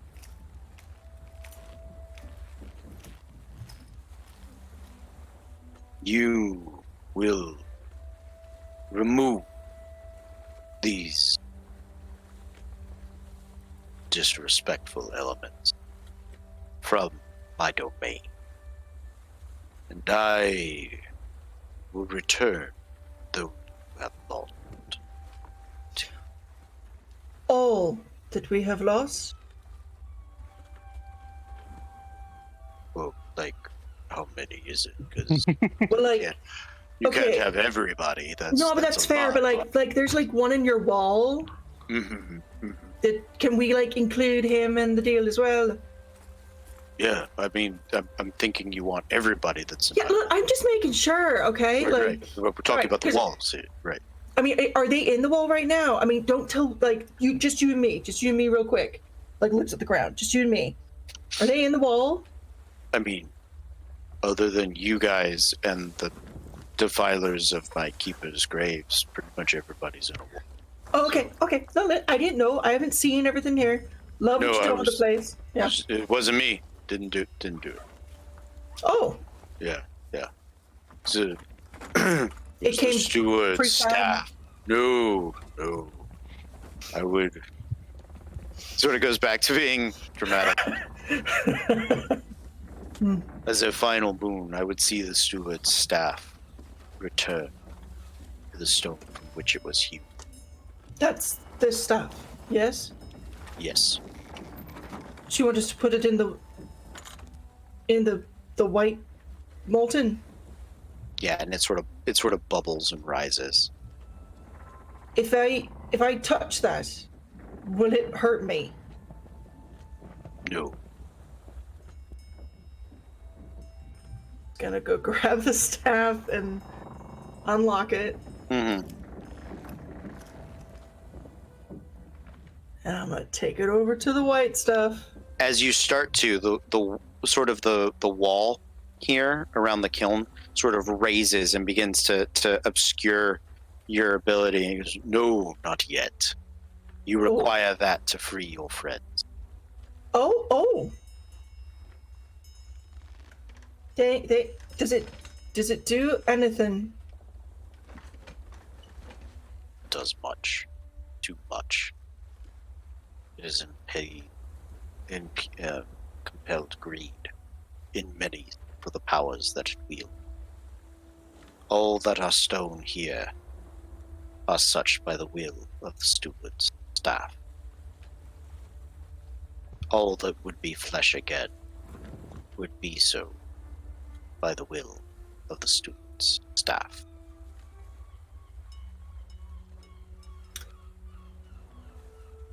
Well, But if you would return it to me, I would offer you boon of wisdom and power. right. This is once we're all done, we return it. Yes.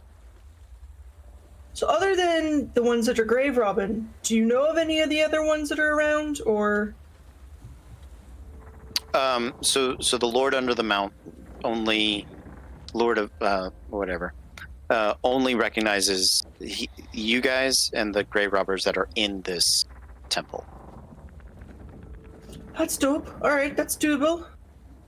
But so with a bit of inference, the staff can petrify and imprison or release anything that's in here. And Gross. you suspect that it was the goal of the Devastator to take that staff out of here. And like mass produce it, or just use it. Or just use it. Yeah. Rude. Right. So here's what I'm not sure about, guys, and maybe you can help me out. It is 11:30. I don't want to do another combat tonight. That's too much. Also, mostly with you guys, I don't think the ogres might be a small challenge, but you could. Yeah, he wouldn't care if you did that. If you Yeah, used can we the just zap go in mix. there and like zap them real quick? Yeah, I mean it requires some like attuning and skill checks, but it's not. It would make your battle almost trivial with them. So the reason I want to I'm pushing to kind of get to the end of this is I think it would be weird for you guys to leave and send like the other group back down, or you know what I mean. We're not in a place where switching up is solid. So I think we're okay to move to like a wrap up for this leg of the journey, since you guys have accomplished the most dangerous pieces. The Lord under the mount with a. I don't want to lore dump you, but at the same time, I think you guys have developed enough. It's sort of a primal earth elemental Don't burn us. that it was once worshipped by stone giants as being its progenitor, and they laid to rest, and they sort of used to stand watch and vigil over him. And then somebody uncovered the temple and started pulling out monsters to defend it. You find out that the Lord under the mount, those things that are offered to him are sort of their spiritual energy sustains him, and that's why it glows white, the stone, and it was seeking to escape because it didn't want to be used. So that's why the mountain split, and it was shining out sort of a help light to draw attention to the mountain, and it did. It just, those other guys were defeated by the goblin. There were many more goblin. Yeah, you guys did a great job. So you do receive that from the Lord under the mountain. Once you have cast the steward's staff into the molten soul stone, he will offer you, each of you may bathe in the stone and receive the knowledge of the earth. Basically, you get to ask one question, and if the earth rock of Blickdracht could know the answer and deliver it to you, it will do so. The other thing it offers is you may dip a weapon or ammunition into the pools of adamantium to coat the weapons that you have. It will only work for non-magical weapons, so that can everybody gets like one. But I will let you guys think on those questions so that you can submit them to me in writing. I'll take one from everybody, even those that are not present. So that, and then we'll start next week with whoever's here. I will give them their answers. We will see what, if any, specialty weapons you guys are, I'm figuring out what adamantium's gonna do for weapons. I don't want it to be counted as magical, but I think extra damage against constructs is that was the old like 3.5 version against it, and I like that personally. So we will see about that. How does that sound, everybody? I mean, I already know the question I'm going to ask this thing. I know a couple of you do, but I think it's but think about it, submit it to me. You guys had a great game. Thank you for sticking in there. I know we ran a little late tonight. Did we get the brother? You do, yes. Wolfa's brother, Van Ride, and the entire team and her friends all are. Yay. They had been petrified and imprisoned here. So we're going to actually do the travel scene back to next week. But I think we're going to level up Yes. So Getting rid of all these bullshit spells. No more healing. All damage.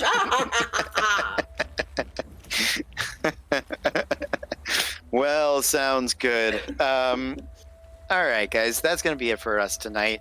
I had a good time. Thank you guys for hanging out. We're back tomorrow night. Cole's running Storm King's Thunder. Then and then on Wednesday we've got Honey Heist. Thursday is Wild Mount. Friday night is Dragon Age. Saturday is Midnight. Sunday is who knows. Nap We'll see you time. guys. We'll see you guys next time. But until then, be cool. Pow.